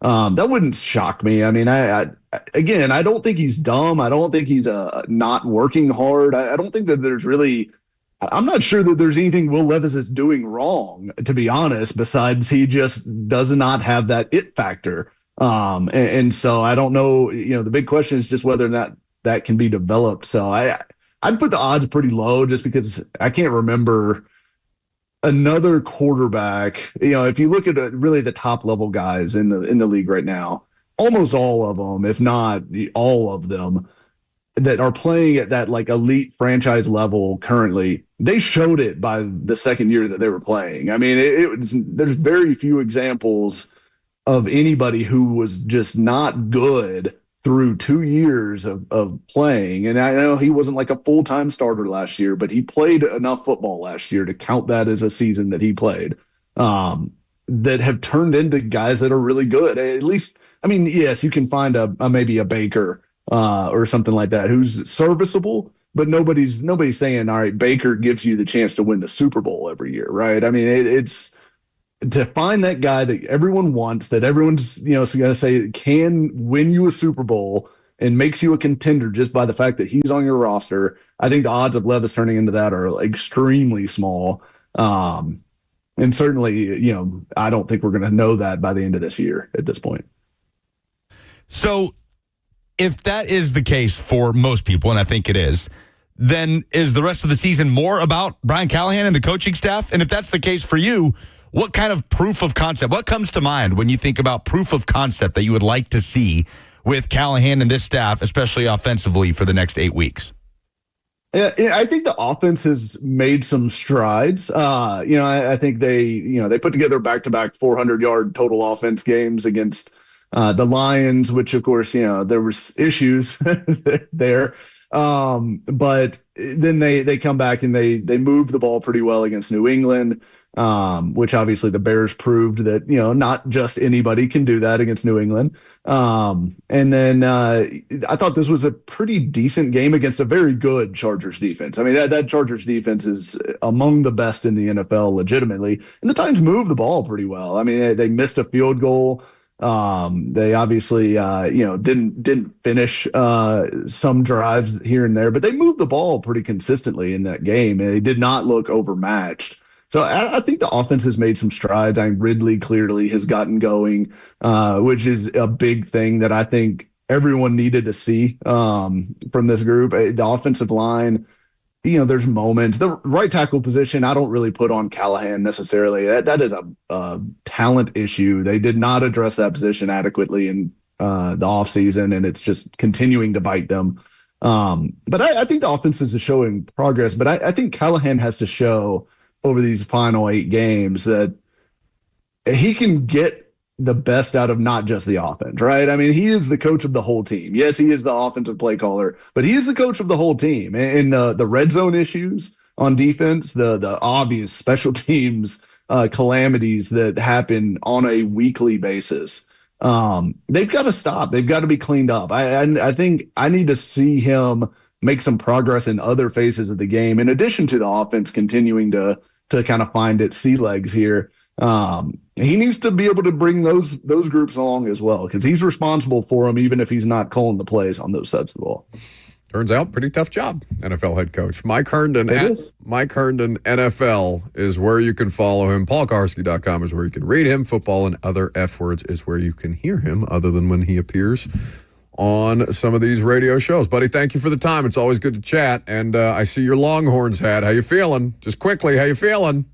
We're feeling pretty good. Feeling pretty good over here. I think we'll. I'm hoping we see the Vols in the SEC championship game. That would be a lot of fun. Why? That'd be a lot of fun for me and I have a lot of Vol fan friends, and I would like to talk crap for several days leading up to that game. Quickly, what did Billy Napier do to offend Steve Sarkisian for him to just torture him with some of the offensive play calls that were, I mean, utterly decimating the Gators in that game?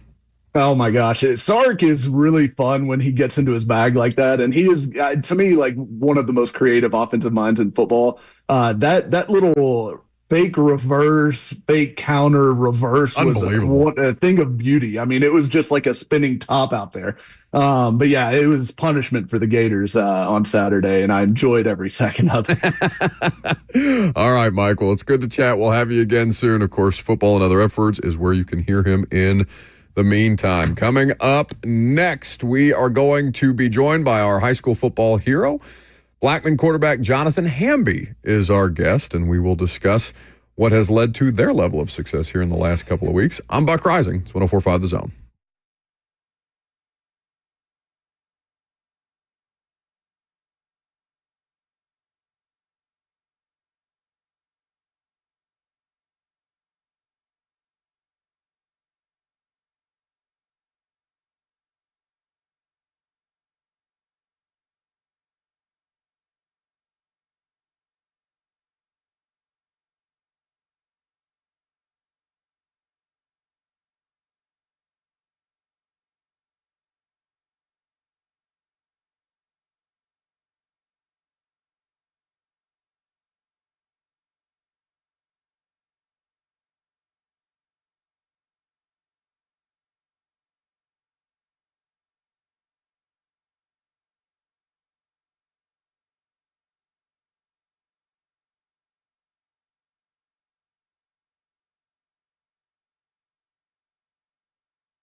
Welcome back to the show. We are fueled by Hattie B's Hot Chicken. We are getting ready to be joined by our latest high school football hero, Blackman quarterback Jonathan Hamby, who had an impressive victory over Green Hill. The Green Hill Hawks dismantled by the Blackman Blaze this past weekend. Jonathan joins us now on 104.5 The Zone. Thank you for doing so, by the way. Are we getting you out of class or are we interrupting your lunch? No, you're good. I'm good. Okay, we love to see it. What's it like to hand an undefeated program their first L of the year? Feels pretty good, huh?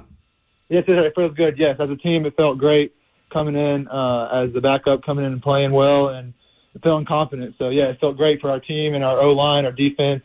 They all stepped up. Well, what's this season been like for you, Jonathan? Because as you mentioned, coming off the bench in a reserve role after the starter gets hurt, after you've gone through your own adversity throughout the course of the season, how gratifying was that for you to know that you've put in the work and that you were prepared for the moment and able to see it manifest that way in that 45-14 win? Yes, sir. When I got benched, I'm not gonna lie, I was disappointed, but that disappointment. It motivated me to work harder, and my dad, he played quarterback at Middle Tennessee State, so knowing somebody who's been in that type of environment, so it helped a lot. So, but I felt great. Our team felt confident coming into the game, and having a defense who's played before and experienced, it helps a lot. Having an O-line to be able to block, and overall, our team just played great overall. Our high school football hero this week, Blackman quarterback Jonathan Hamby, with us here on 104.5 The Zone. 45-14, the final. Blackman moves on to take on rival Riverdale, the Kreisky Bowl. Coach Matt Kreisky of the Blackman Blaze, Coach Will Kreisky of the Riverdale Warriors. Oh, actually. In a win or go home game. Wild. Yeah, 104.5 The Zone will be there, by the way, this Friday, broadcasting live. Jonathan Hamby, 5 of 11, all 5 completions for touchdowns. Jonathan, what was clicking for you in the passing game to be able to create literally an explosive play touchdown every time you connected on a pass? Yeah. I feel like after scrambling and completing my first touchdown to Brian Leonardor, I feel like I started settling in and became a lot more comfortable. So after that, I was clicking. So, how much confidence did you guys have in yourselves going into Friday? Because, you could look at your record at first glance, but looking deeper with just 6 wins from the regular season, or 5 wins, I should say, still you came so close against teams like Ravenwood and Oakland, all these powerhouse teams that you guys were 1 or 2 plays away from winning. So how much confidence did you have in yourselves, understanding that Green Hill was going to be a favorite as an undefeated team? Yeah. Kind of like you said, we've had a tough schedule, so that's helped a lot. I feel like coming into playoff week, knowing we've kind of what you said, like 1 or 2 touchdowns away from beating these top 10 teams. So we definitely had a lot of confidence. All we needed was just a little bit more production and less mistakes from our offense. But yeah, you kind of hit it. Yeah. It was less than a month ago that you guys played Riverdale and came up short in that game. I mean, how much are y'all using that game as motivation and in preparation, having just played them and being able to kind of keep in mind some of the things that went right and wrong as you get ready to see them again Friday? Yeah, I would say our team got points not only from the offense and our defense, so it continued to work harder. And knowing that, I mean, it's just another playoff game, and it just so happens to be Riverdale. So we felt like we could have won that last game with just a few plays here and there. Jonathan, so wait, Pops played at MTSU. Are you a Blue Raider football fan, or are you a Vol fan, or is there some other allegiance there? Well, I like the Vols and MTSU. My sister plays basketball at MTSU too, so I'm a little bit of both, Okay, awesome. Well, Yes, thank sir. you so much for your upholding a proud family tradition of athletics. It's cool to see. Of course. Yes, sir. Great Thank you so much. results for you guys over this past weekend, and hope you guys continue to have health and success moving forward. Thanks for joining us, Yes, Jonathan. sir. Thank you so much. Thank you. It's Jonathan Hamby with us on 104.5 The Zone. Blackman backup quarterback coming in a big spot and handing Green Hill their first loss of the year. Very cool. Started the season for Blackman at quarterback, and as you heard him say, went to the bench and was on the sideline for most of the season, called into action again last Friday and delivered 5 completions, all 5 for touchdowns in a huge win over Green Hill. The Zone was at that game. Will Bowling and Brad Hopkins were broadcasting that game. They will be at Riverdale to broadcast Riverdale versus Blackman in the second round. Winner go home matchup at the 6A level in the playoffs. So Will Bowling and Brad Hopkins will have that game for you this Friday on The Zone. We will be at Stewart's Creek on MyTV 30 as they host Brentwood, another big 6A playoff matchup. What's been your favorite game to do this year? Oh, the best game we've done has been Oakland and Ravenwood, two undefeated 6A powerhouse teams. Just the power conference talent on both sides, two loaded teams in terms of talent, very well coached on both sidelines. And it went into overtime, Ravenwood at Oakland, getting the ball second, scoring a touchdown and going for two in the win to be the number one 6A team in the state. And those two teams very well could rematch in the state championship game in Chattanooga at the 6A level. I think they're the best two teams in the state in that class. So it's got to be Ravenwood Oakland from a couple weeks ago. But right. Yeah, love seeing different high school football environments. I've gotten to see many that I have never been to, Station Camp, Rockvale, all these programs I've never gotten to see live and in person. All right, now your least favorite. No, we're not going to do that. We've gotten some blowouts this year. We've gotten some blowouts. Always want the game to be competitive, obviously, and I think it will be this week when Stewart's Creek hosts Brentwood. Nice cover. What Brian Callahan saw from Will Levis and what his teammates are saying about him after another defeat, but incremental progress, question mark from the quarterback. You'll hear from Tony Pollard and the Titans head coach coming up next.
It is 11:58. Happy Tuesday from the 104.5 The Zone Studios. I'm Lucas Panzika. The NFL news of the day, the Chicago Bears have fired offensive coordinator Shane Walsh after a 19-3 loss to the Patriots. The Bears have lost 3 straight games. They have scored a total of 27 points in those 3. Passing game coordinator Thomas Brown will take over play calling duties in Chicago.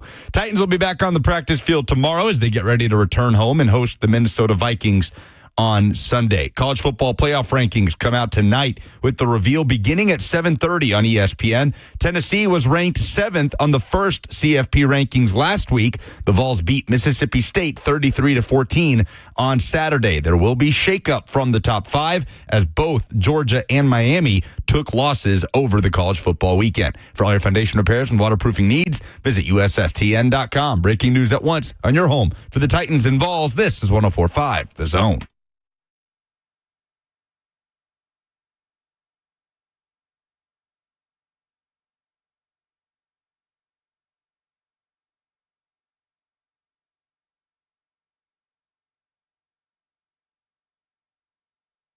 Final hour on this Tuesday. Thanks for jumping in, hanging out on your lunch break. If you're in your car, if you're hanging out at your cubicle, if you're streaming us live on Facebook, YouTube, Twitter, and Twitch, we're happy to have you no matter where you are today. We've talked a bit of college football, though we will circle back to that, of course. The second iteration of the college football playoff rankings will debut tonight. We will see where Tennessee is after the weekend of chaos. We will see if Indiana is ranked higher than them. And then we will see if I come in here talking a bunch of smack afterwards tomorrow for a program that I have zero investment in, but just like to bother Lucas and Jackson with from time to time when I can. In the meantime, because we'll do that here in just about 15 minutes, specifically the college football playoff rankings, but we do need to circle back to the progress and then incremental progress. Incremental progress is still progress. Progress made by Will Levis against a quality defense on the road, but still resulting in a double-digit loss in which he is insufficient to help them win a game. We talked to Brian Callahan and Tony Pollard about this yesterday, and the conversation, for those of you who listen to the radio show on a regular basis, if you don't, we'll refresh it. Lucas and I were going back and forth. We did a little stock up, stock down. It's basically the only way that we're going to be able to cover the Titans on the Mondays if they continue to lose. And now that they are, they have lost 7 games, they're not mathematically eliminated, but they're trending obviously in the wrong direction, or continue to trend in the wrong direction. Stock up, stock down for the future is about the best that you can do. So Lucas picked Will Levis as a stock up candidate, and I disagreed. With an asterisk. I still disagreed, despite the asterisks. And my position was it is impossible for me to assign a stock up value to him if he gave his best performance of the year and they still lost by double digits. And he was a part, not the entire reason that they lost. He has been in different games, the entire reason that they've lost. He was not that in this game. In fact, the defense picked a pretty bad day to have one of their worst performances of the year.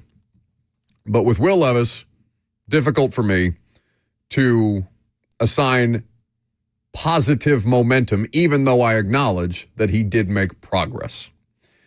So now we talk about, from the teammates' perspective, from the coaching perspective. Let's hear from Brian Callahan. We played this clip earlier at the start of the show, but for those of you who don't listen to all 3 hours, this was Brian Callahan when asked the question about what level of growth he is seeing from his quarterback in his first game back in 3 weeks. You're going to miss throws and you're going to miss opportunities, and that's just how it goes. You're not going to hit every one of them.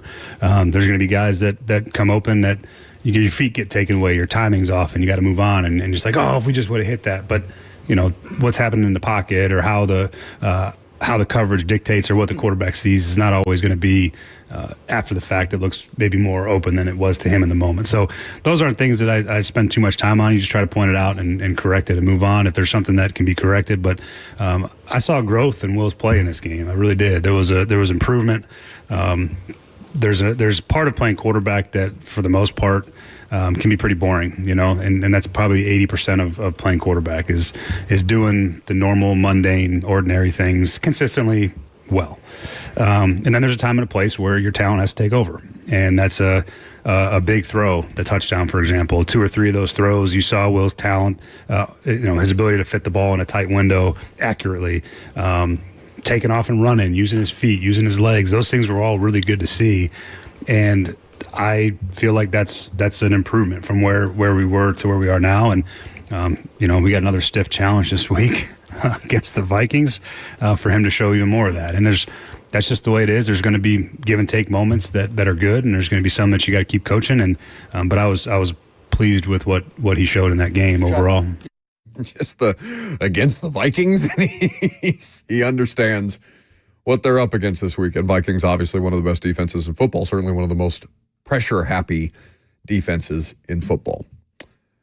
So then, let's stick with Callahan here, Jackson, because we thought about sandwiching these clips with Tony Pollard, but I think it's just worth keeping with the coach for his train of thought. He was also asked about the internal clock that Will Levis may or may not have, given the amount of sacks that were both taken and given up in this game by the Tennessee Titans. More in this one game, 7, than they've had in basically a month and a half without Levis at quarterback. This was Callahan on the internal clock of the quarterback. I think it's certainly fixable. I think there's a couple of them for sure that you point out that, there's one sack in particular is, it's a 3rd and I think it was 3rd and 14 or 15.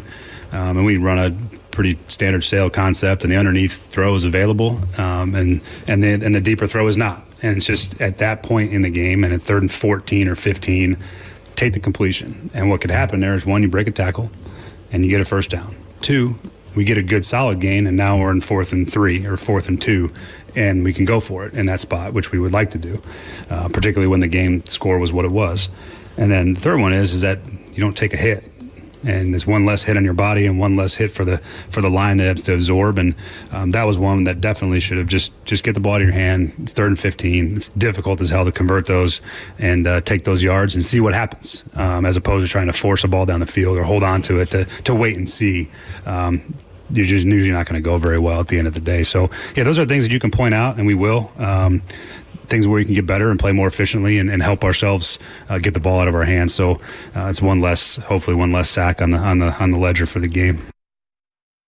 Okay, so where you and I talked earlier about, him taking sacks is progress as opposed to trying to make a play whilst getting sacked and resulting in a disaster. Fair enough. If that is as low as the bar is going to be for Will Levis, then I acknowledge that. But then we have the conversation with Mike in the second hour about, the availability, his ability, because it is an ability as a quarterback to protect yourself.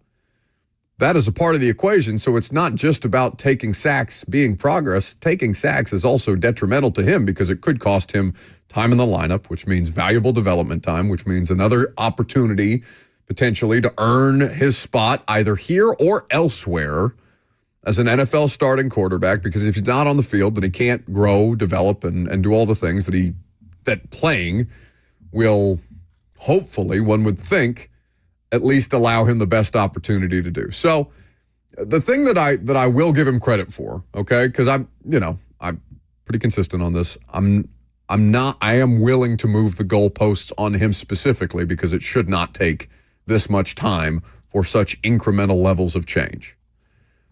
The thing that I will grant him on Sunday, though, is that I didn't, not just because he didn't have a maniac moment, but he didn't get sped up in ways that he can put himself, like the offense it didn't flow necessarily well, certainly in the second half, and penalties and sacks obviously derail that. But I didn't feel like he outright lost control at any given moment or allowed himself to get sped up in terms of what he's seeing, because if he's playing too fast, as quarterbacks can, if they're not necessarily understanding what they're seeing, then it's going to lead to an even more disjointed outing for the offense, which we have seen. We have seen him get sped up. We have seen him cause more of these clunky moments than absolutely necessary. And so that was something that Tony Pollard was asked about yesterday, the level of poise or the improved poise that Will Levis brought to the huddle against the Chargers. It was big for us, just having that energy that he brings into the huddle, the playmaking ability that he comes with, being able to take the deep shots, running the ball like he did the other day, and just making plays all over. How did you feel about his poise throughout the course of it? I know that's something that Mason, you talked about, has brought to the huddle. How did Will handle the various situations? Yeah, I definitely seen the improvement, from the last time he was in to where he was in this game. And, the way he just talked in the huddle, the way he just, let everything flow and just, it didn't feel rushed. You've had so much success. So that's Tony Pollard. Now, Tony's not going to actively take out his teammate and say, well, yeah, there's a significant drop-off from Rudolph to Levis. But that is a thing, right? The more experience you get, the higher your level of comfort, and it allows you to bring at least some improved level of poise. So I will grant him that is an area of improvement, and that was something that was noticeable, even in a losing performance, even in a less than ideal outing, it being his best outing of the year. I do think that that's a contributing factor. Yeah, that's fair. Like, again, multiple things can all be true under the same umbrella here. And it's not just that he didn't turn it over and took sacks instead of throwing interceptions. There were some good anticipatory throws in there. There was a long touchdown to Calvin Ridley. And I know the second one came in garbage time, but it was a nice throw to the back left corner of the end zone, right? He threaded one over the middle to Nick Westbrook-Akine. There were moments where he looked more poised and delivered the ball with accuracy and decisiveness, and there were moments where he held on to it too long, and there were options that he passed up that led to a sack, that he took unnecessary hits. So there was some good and some bad, but there was more good in this game than there has been in any game this season. And I don't know if it's by a close margin.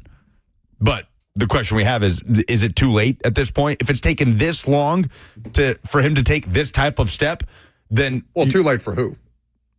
Well, for the determination to be a good one on him at the end of the season. Because that's been the point of the season. I mean, here's the thing about this. Because on Tuesdays I'll do a Q&A from the A to Z Sports Instagram handle. And that's a question, in essence, that I got about, how much more time would it take for them to make this determination? Like, if Will keeps getting better week to week, do they still need to draft a quarterback with other needs? Was the summary of the question. And it's tough to make that determination when there's still 8 more weeks to go. But the sense that I get from, and not public conversations, but just generally talking to people around it, is that they're biding their time. They're going to do the best job that they can with him, because that's a part of their job evaluation as a coaching staff too. They'll do the best job that they can with him, and that they'll find another quarterback at the end of the year. And in essence, we're just biding our time. Now, that's fine, and that's not the public company line, nor should it be. Obviously, you can't publicly express, we're just kind of waiting it out. We'll get through it. We'll survive this thing as best we can, and then we'll get our guy at the end of the year. Of course, you're not going to say that at a podium. But that is generally the sense that I get. Now, again, as we talked about, a part of that process is him showing at least a marked level of improvement that makes him a greater asset for you to move at the end of the season, because even if he's not a starting caliber quarterback, somebody will take an interest in him as a backup. He's a young player. He's on an affordable deal. It would not cost a lot to get him. As a former second-round pick, you could probably do some kind of, fourth-round swap and toss in a fifth in there, depending on if you're actively trying to dump him or not, or if a team is desperate enough at the backup quarterback position and, has the same kind of mindset that this coaching staff did when they first got this job, which was, I can fix him. Look at what he can do. I can fix that guy. And then, it's somebody else's problem at that point. And that is also a part of biding your time with Will Levis. Okay, let's see how well we can do around him and make him viable for somebody else to take an interest in him, so we can go out, improve our draft position with additional draft capital, and try and get the best possible quarterback solution that they can, be it a rookie, be it a veteran stopgap, whatever that's going to look like for this franchise beyond Will Levis in 2024. But I do think that, it's essentially just biding their time. 615-737-1045 is the number if you want to join the conversation. Let's pivot to the college football playoff rankings. We got the first iteration, obviously, a week ago. How much do we expect that to change given the amount of sheer chaos that took place in Week 11 in the world of college football? We'll discuss that coming up next.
Welcome back to the show. We are fueled by Hattie B's Hot Chicken. So, college football. Oh, by the way, we're going to be at Hattie B's in Franklin, right? On Friday? That's right. Oh, exciting. Lucas is already salivating. And you know what's great? Usually Hattie B's doors at, any one of their 6 Middle Tennessee locations open at 11 a.m.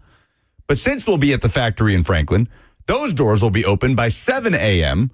so you can come enjoy some Hattie B's breakfast before we go on the air. Isn't that one always open for breakfast?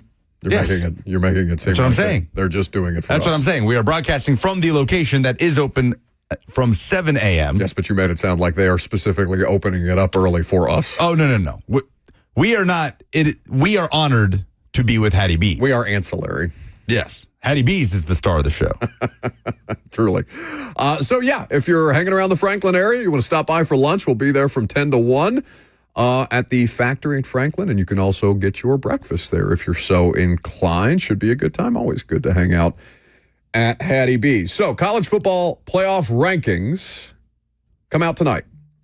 Let's take a look at last week's top 12, shall we? And then we will diagnose what happened to those respective 12 teams over the weekend, because this weekend was chaotic. So in the inaugural 12-team college football playoff rankings, Oregon 1, Ohio State 2, Georgia 3, Miami 4, Texas 5, Penn State 6, Tennessee 7, Indiana 8, BYU 9, Notre Dame 10, Alabama 11, and Boise State rounds out the top 12, as it were.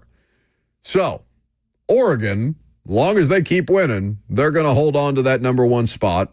And obviously, that remained unchanged over the weekend.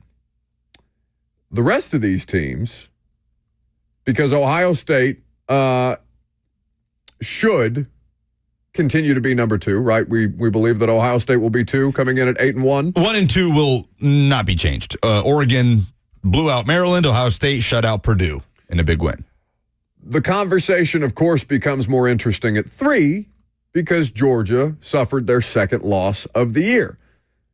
How far will they drop becomes the question, because Georgia ranked above Miami last week. Fair to expect that they would stay above Miami, yes?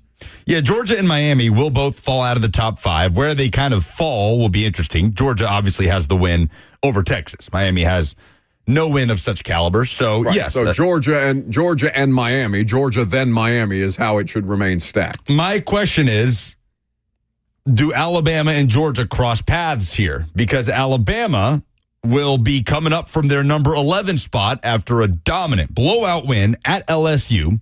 Georgia obviously is going to fall from their number 3 spot. They now have the same amount of losses with 2, and Alabama has the head-to-head.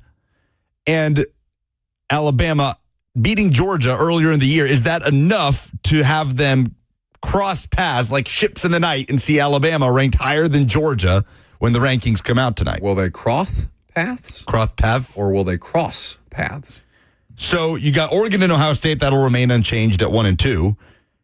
Georgia and Miami at 3 and 4 respectively will fall out of the top 5. So naturally you expect Texas to slide up to 3. Texas should be 3 today. And then you have Penn State, Tennessee, and Indiana that in the first ranking was 6, 7, 8. So will it be as simple as Penn State bumped up to 4, Tennessee bumped up to 5, Indiana bumped up to 6? Shouldn't be. Indiana should be the number 4 team in the country tonight.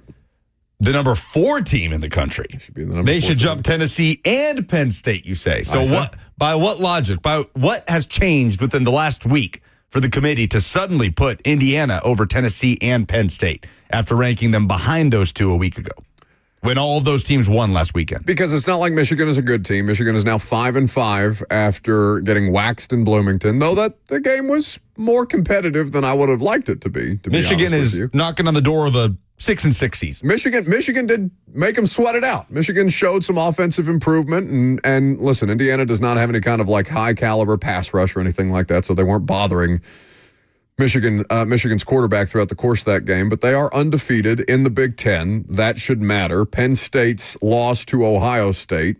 Obviously, the determinating factor to me would be in 2 weeks when Indiana has the opportunity to go head-to-head with Ohio State. It would be on the road. Penn State lost to Ohio State at home. Now, Penn State, though nobody saw it, blew out Washington on Peacock. So the whiteout game. Just because nobody saw it doesn't mean that it didn't happen, so I can't outright take that from them. But I do think that Indiana, strength of schedule is not in their favor here, and maybe that's the only determining factor. But to me, I just don't know how you could look at those three teams and say that Indiana is not the best of the three of them that we're talking about. Because the committee said that last week. No, I know. And so the events of Saturday, Indiana escaping from a 5-loss Michigan team, Tennessee, handling Mississippi State, doing it without their quarterback in the second half, and Penn State blowing out Washington. I don't know how any of those results would change the logic of the committee from last Tuesday. That wouldn't make any sense. No, I hear what you're saying. I don't believe that the committee operates these things with much consistency. That's and I'm fine. thinking, if I'm looking at this, and not that beating the defending national champion when the defending national champion is a shell of themselves, I don't think that should matter, really, especially since the win was in Bloomington as opposed to going to the Big House. That might change the math on that. But I do think that when I watch the three of them, and I've seen all three of these teams play, obviously I've seen a great deal more Tennessee than I have Indiana or Penn State, to be honest with you. But when I watch these three teams play, Indiana looks to me to be the best of them. And that's by my logic, not the committee's logic. By my logic, I think that they're the fourth best team in the country. I'm sure there's no bias there whatsoever. There's not. I don't care about them at all. At this point, the fact that we're not having a conversation about me and Notre Dame at 12, that I could have two teams theoretically in the playoff here, is a different conversation. But no, there is no bias with Indiana other than I watch them and I think they're better. I think Indiana, if they lose to Ohio State, I think Indiana will be left out. I'm starting to think that more and more. Because then that would be a crime, and I would, not actually, because that would be. Their schedule is terrible. It's terrible. I mean, the best win Indiana has is Nebraska. Is Nebraska. Waxed. Yeah, that's the best win. It's not a good strength of schedule. The committee, we know, values strength of schedule. Well, I guess we don't know the result. We don't have the results in hand, so that would be difficult to say who Indiana would be left out in favor of. But let's just say that Ole Miss, what's Ole Miss's schedule look like the rest of the way through? They're 7-2 right now. They currently could be in the top 12 tonight, given how that situation went for them against Georgia, where they should win out. Lifeless against Georgia. So let's say, would Indiana be left out in favor of an Ole Miss team that has 2 losses? Yes. Should they be? Yes. Based on strength of schedule? Yes. South Carolina. Georgia. South Carolina. Yeah. Both. I mean, 10 times more impressive than Indiana's best win. South Carolina's legitimately good. That's what they're going to be up against, Indiana, if they lose to Ohio State. So if you map it out here, it's looking, I think, more and more, especially with what happened over the weekend, like the Big 12 will be a one-bid league. I could see BYU running the table in the regular season, losing to Colorado in the Big 12 championship game, and being left out. Yeah, sure. And if Big 12 wins the Big 12 championship game, they will certainly be a one-team league, one-bid league. ACC, I think, will be a one-bid league. With the way things are stacking up right now, suddenly Miami does not control their own destiny to get to the ACC championship game. We're talking about an SMU-Clemson potential matchup in the ACC title game. Loser of that is not going to get into the college football playoff. So I think you're going to have 2 teams collectively from the Big 12 and ACC. Notre Dame likely in. If they take care of business, win out, they'll be a one-loss team. They'll likely be in.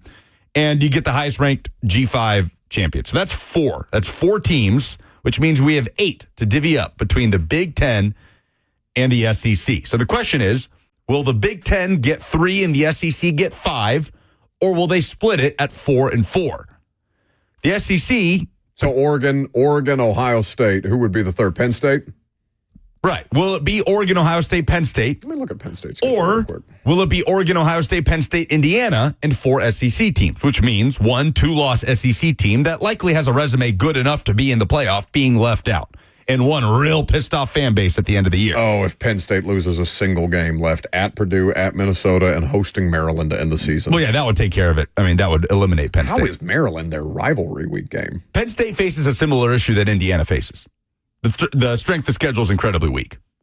That the best thing about Penn State is their loss. Well, no, they have a win over a ranked at the time Illinois, which Nebraska wasn't ranked when Indiana beat them. No. Yeah. So, theoretically, you could make the argument for Penn State over Indiana solely on that alone, because the only ranked opponent that Indiana could theoretically beat would be Ohio State.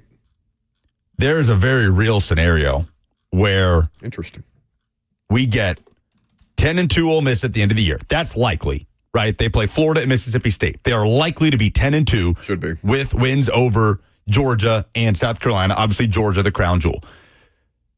Very real scenario where we get 10-2 Ole Miss, 10-2 Georgia, 10-2 Tennessee, 10-2 Texas, 10-2 Texas A&M. Oh, no, they can't do this. And 10-2 Alabama. It's unacceptable. That's 6 10-2 teams. It's unacceptable. That all will have a marquee win, because in that case, A&M will have beaten Texas in the regular season finale, which is incredibly plausible at Kyle Field. If they put 6, I don't care how good their strength of schedule is and how much better it is than the rest of the country. If they put 6 SEC teams in, I quit. Here's what I'm proposing. If half the playoff field is the SEC, I quit. Doubt we see that. I will say, nobody is more, hey, we have the ability here to take our ball and go home than the SEC. No conference can have the playoff committee bend to its will more than the SEC, who can literally say, that's fine, we'll just pack up and we'll figure something else out. You're only going to put 3 of us in? Oh, no, we'll figure something else out. No, they're not going to put 3 of them in, but you're talking about double the amount of teams. If that were to happen, I'm with you. I don't think 6 SEC teams get into the 12-team playoff. I understand what you're saying. There is a path based on your logic, but that cannot happen. If that happens, you know who has the worst resume of those 10-2 teams?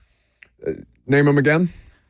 10-2, Ole Miss, Georgia, Tennessee, Texas, Texas A&M, Alabama. If all 6 of those teams go 10-2, who has the worst resume? Is it Tennessee? It's Texas. It's easily Texas. Oh, because of, Whose best win will be, scrolling through their schedule, Michigan? Yeah. Arkansas? Yeah. Right? Everybody else. Arkansas is not. That's what I'm saying. Yeah. Everybody else that I just listed, Ole Miss will have the win over Georgia. Georgia will have the win over Texas and Tennessee in this scenario. Tennessee would have the win over Alabama. Alabama would have the wins over Georgia and LSU. A&M would have the win over Texas. Texas, in that case, would have unquestionably the worst resume of the 6. Could they leave Texas on the outside looking in if we have 6 10-2 teams in the SEC? It would depend on who gets to Atlanta, right? What do the SEC standings look like? Because then you got tiebreakers layered in. If we're talking about 6 10-2 teams at the top of the SEC standings, it's almost half the league at 10-2. All right, that's the chaos scenario. Let's think about this for a second. So it should be tonight. Oregon, Ohio State, unchanged. Then it should be Texas, based on week 11 results. Yep. I personally would make the argument for Indiana. I would understand if it was Penn State and Tennessee, or Tennessee and Penn State in some order above Indiana. So that would make either Tennessee or Penn State 4 or 5, let's say. Indiana should be no lower than 6. Absolutely not. I agree. There is no case for them lower than 6. I agree, but I could see them dropping Georgia from 3 to 7. Or 3 to 8. I will riot. And boxing out Indiana. Georgia cannot be above Alabama.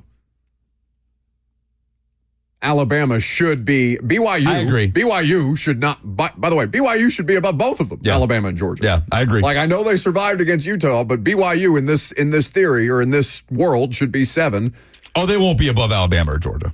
They should be. Alabama should be above Georgia. They have more quality wins and the head-to-head. I think that an undefeated BYU team deserves to be above 2 two-loss SEC teams. I think that's nonsense. Regardless of who deserves what, we're trying to apply the logic shown to us by the committee from last week and how that's going to shake out tonight. By that logic, committee and logic have no meaning to me. I understand. So by that, I will throw that out and do this my way. Okay, but that's the easiest way to have this conversation. Yeah, what I'm saying that's is the way that I want to have the conversation. Committee showed us what they think of certain teams and how that stacks up. From what they showed us a week ago, I expect Texas to be 3, and then Penn State 4, Tennessee 5, Indiana 6. That's what I expect for them to just all shift up, and then you get into where Georgia and Bama and BYU will fall. Okay, and I think by you setting some level of expectation, you are setting yourself up for failure because all the committee does is upend things based on how these things. Now, maybe they don't do it the week after coming out with these rankings, but I understand what you're saying. And also, I'm telling you, I don't care because they don't really tend to apply that much logic and reason to these things. So by my estimation, BYU should be above two-loss SEC teams. I would like to see. Here's what I would like to see. I would like to see BYU be 7. I would like to see Alabama be 8 and Georgia 9.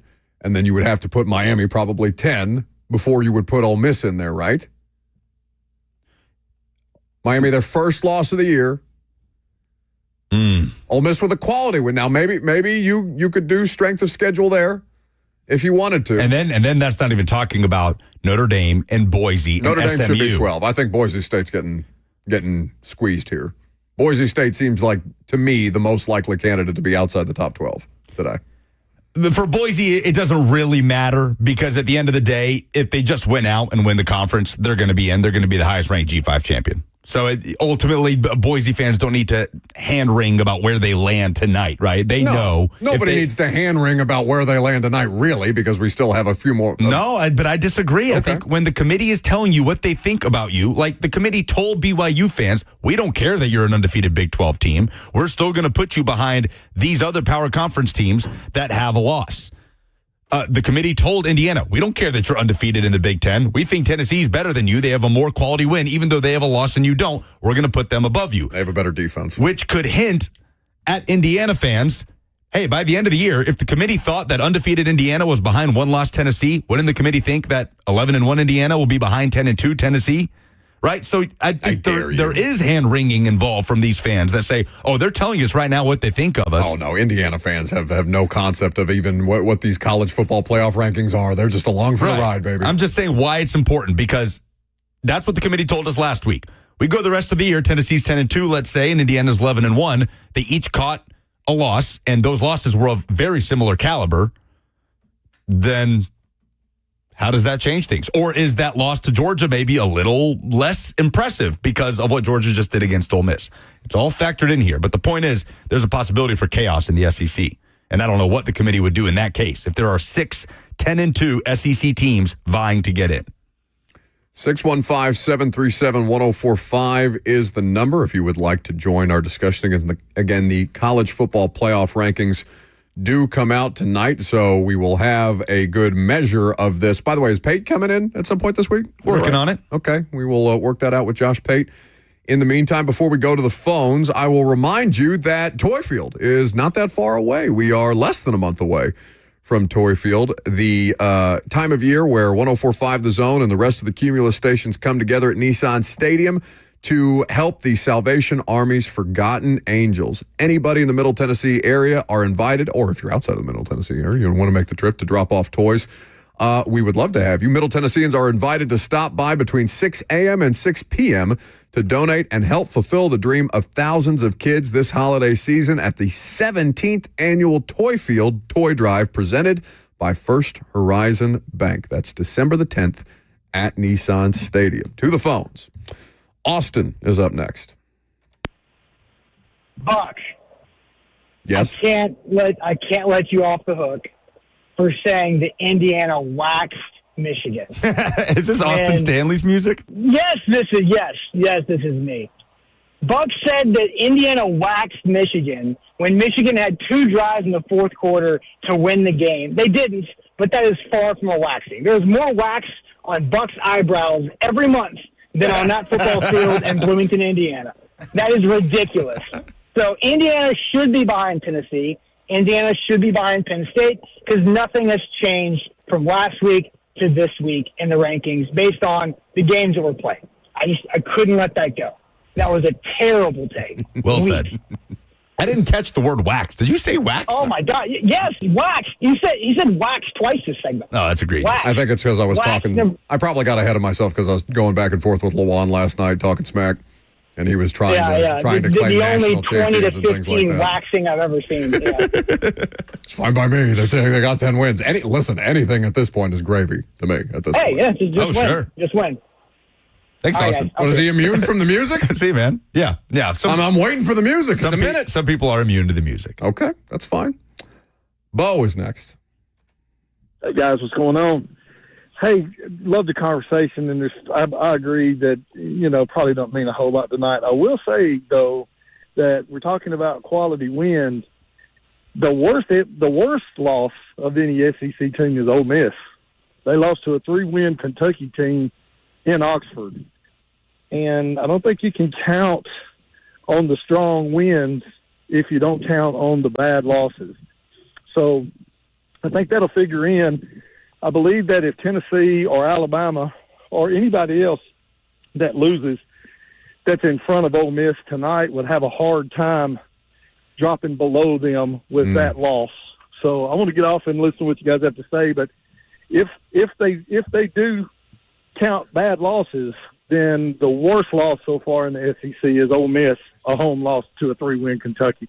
I'll get off and listen. Thanks. Bo, we'll talk about that coming up next because we're up against it. And last call for phone calls if you want to interact or make fun of my eyebrows. 615-737-1045. I'm Buck Rising. It's 1045 The Zone.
Welcome back to the show. We are fueled by Hattie B's Hot Chicken. So caller Bo called in with a question/comment about the quality not just of wins, but of losses and how they would impact the top 25 or specifically the top 12, and specifically talking about Ole Miss, who did get the win over Georgia this weekend, but do have losses to a bad Kentucky team and we'll call a mid LSU team. It's not a bad loss. Overtime in Baton Rouge. So not a bad loss, but a loss nonetheless, and the level of impact that it might have on Ole Miss trying to climb further into the top 12 or into the top 12, which would, of course, be their debut today if they were able to do so, and the committee deemed that win over Georgia top 12 worthy. Well, that's the fascinating thing about if we do get into that scenario with 6, 10, and 2 SEC teams. They all will have a great argument for, and they all will have a great argument against. Ole Miss will have the worst loss of that group. A home loss to Kentucky is worse than a road loss to Vanderbilt, which is Alabama's worst loss, right? Georgia's worst loss, I suppose, is a road loss to Ole Miss. Like, that's the thing with Georgia. No, it's the Ole Miss they loss. have two very good losses on the road at Ole Miss and on the road at Alabama. That's the trouble with Texas, is they don't have a quality enough win if they do end up 10-2. Because the two marquee matchups of their schedule, they lost. And the Michigan win is not as quality as it felt like it was early in the season. So it's going to be fascinating. Texas A&M will have a loss to South Carolina and a loss to Notre Dame, who figures to be a playoff team. But in this scenario, a win over Texas and a win over LSU. So there will be an argument. If you get into the transitive property with this stuff, you're just going to go round and round and round and round. It no longer applies to the world of college football. So at the end of the day, some fan base is going to feel like they got screwed, where the committee's going to have to leave somebody out unless you put 6 SEC teams in the field, which I'm with you. I don't think that happens. I could see 5, though. Not a shot. I could see 5. Not a shot to 6. I mean, 5 is but just more likely than not. Again, I reiterate, if that happens, Ole Miss, Georgia, Tennessee, Texas A&M, Alabama, all 10-2, Texas will have the worst resume of those 6. They will be the only one of those 6 without a legitimate quality win. So it's going to be really fun, and I can't wait to see what the committee tells us today. Quick Nico update. VolQuest, Brent Hubbs, and Austin Price doing their 2-minute drill after practice said Nico was on the practice field today. He was limited. Didn't really do team stuff. But Heupel has continued to reiterate at every stop that he expects Nico to play on Saturday. Okay. Positive development. Last call for phone calls if you got them, 615-737-1045. The number. A quick reminder that if you want to go hang out with 3HL, who wouldn't? They are at Twin Peaks tomorrow in Madison. This Wednesday from 3 p.m. to 6 p.m. You can stop by and enjoy food, drink specials, and more. For more information, visit 1045thezone.com/events. That's 3HL at the Twin Peaks in Madison tomorrow. Titans back on the practice field tomorrow. That will be an interesting thing to see how much they do with Will Levis. The other part of this that we are going to be curious about, because there will be college football playoff ranking reaction tomorrow, first and foremost, before we talk Titans. But the other thing about this that continues to kind of linger in the background, like questions that have to be answered about the local professional football team, is when is L'Jarius Sneed going to play football again? Callahan said week to week yesterday. My understanding is that he's kind of on his timetable here.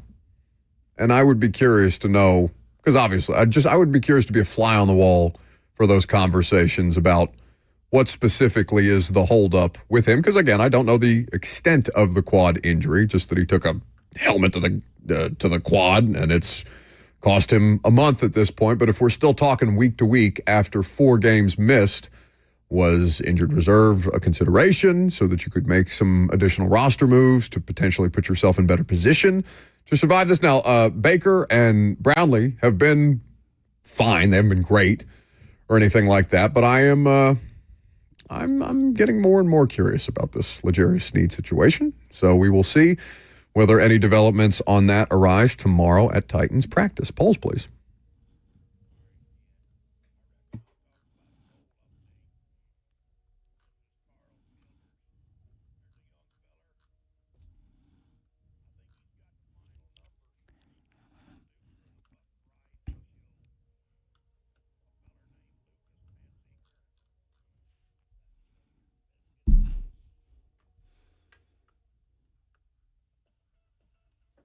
Presented by Two Rivers Ford, the South's most trusted Ford dealer. What in sports made you say, oh no, this weekend? Ann says, I learned that AT&T Stadium has sun-blocking curtains that they hang for concerts, but Jerry refuses to hang them for games.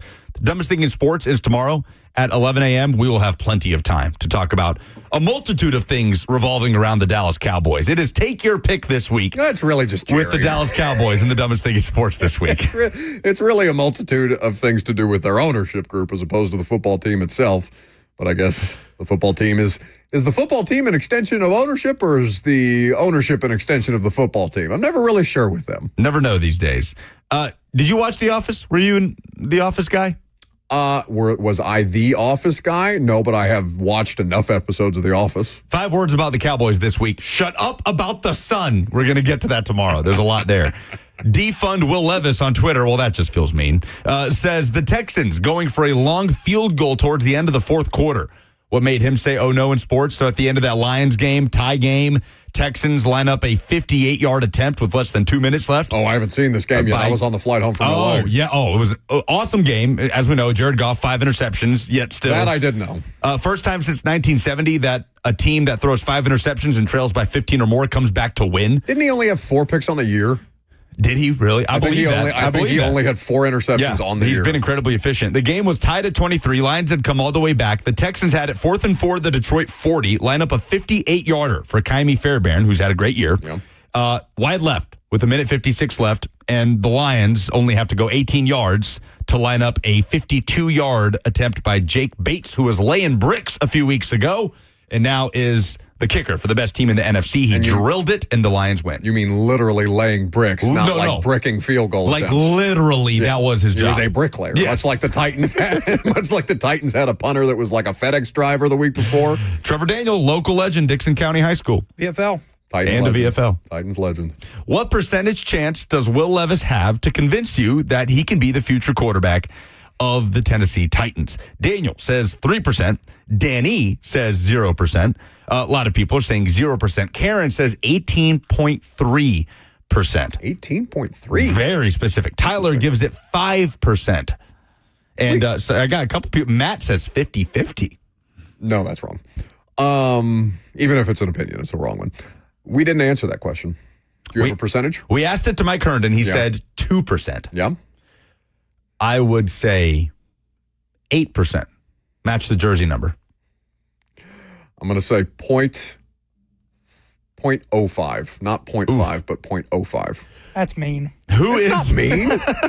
Jackson drawing the line there. It's not mean. Who is the best What's mean team about that? Who's the best team in the NFL through 10 weeks? 58% going the Lions. 27.7% say the Chiefs. 12% say the Ravens. 2.3% say the Bills. Ooh, it's between Lions or Ravens to me. I left out the Vikings in this. I would probably, Vikings should be left out because Darnold has come back to earth, or at least a little bit. And the Steelers are 7-2. I also left them out, but their schedule is about to get tough. Steelers should be left out, though. Mike Tomlin honestly deserves all the credit in the world for making that quarterback switch. We all called him a fool, like many people have called Mike Tomlin a fool before. We should stop calling Mike Tomlin a fool. Now we all just look dumb. I will say the Ravens. The Ravens are certainly the best team in the AFC. Even though the Chiefs are 9-0, the Chiefs do not have that level of offensive efficiency that Baltimore has at any given point with Derrick and Lamar. Because if Lamar can just focus on being the best quarterback that they have instead of best quarterback and best running back that they have, and Derrick can continue to operate with a quarterback who's playing at better than the MVP levels that he has played at Lamar has 2 league MVPs to his name? Yes. Those the polls? League worst pass defense, though, in Baltimore. Where do you think the committee puts Tennessee in the CFP rankings tonight? 61% are going 6. 39% think 5. Those are the polls. It's going to do it for us today. Prime time tonight. I'll see you at 7.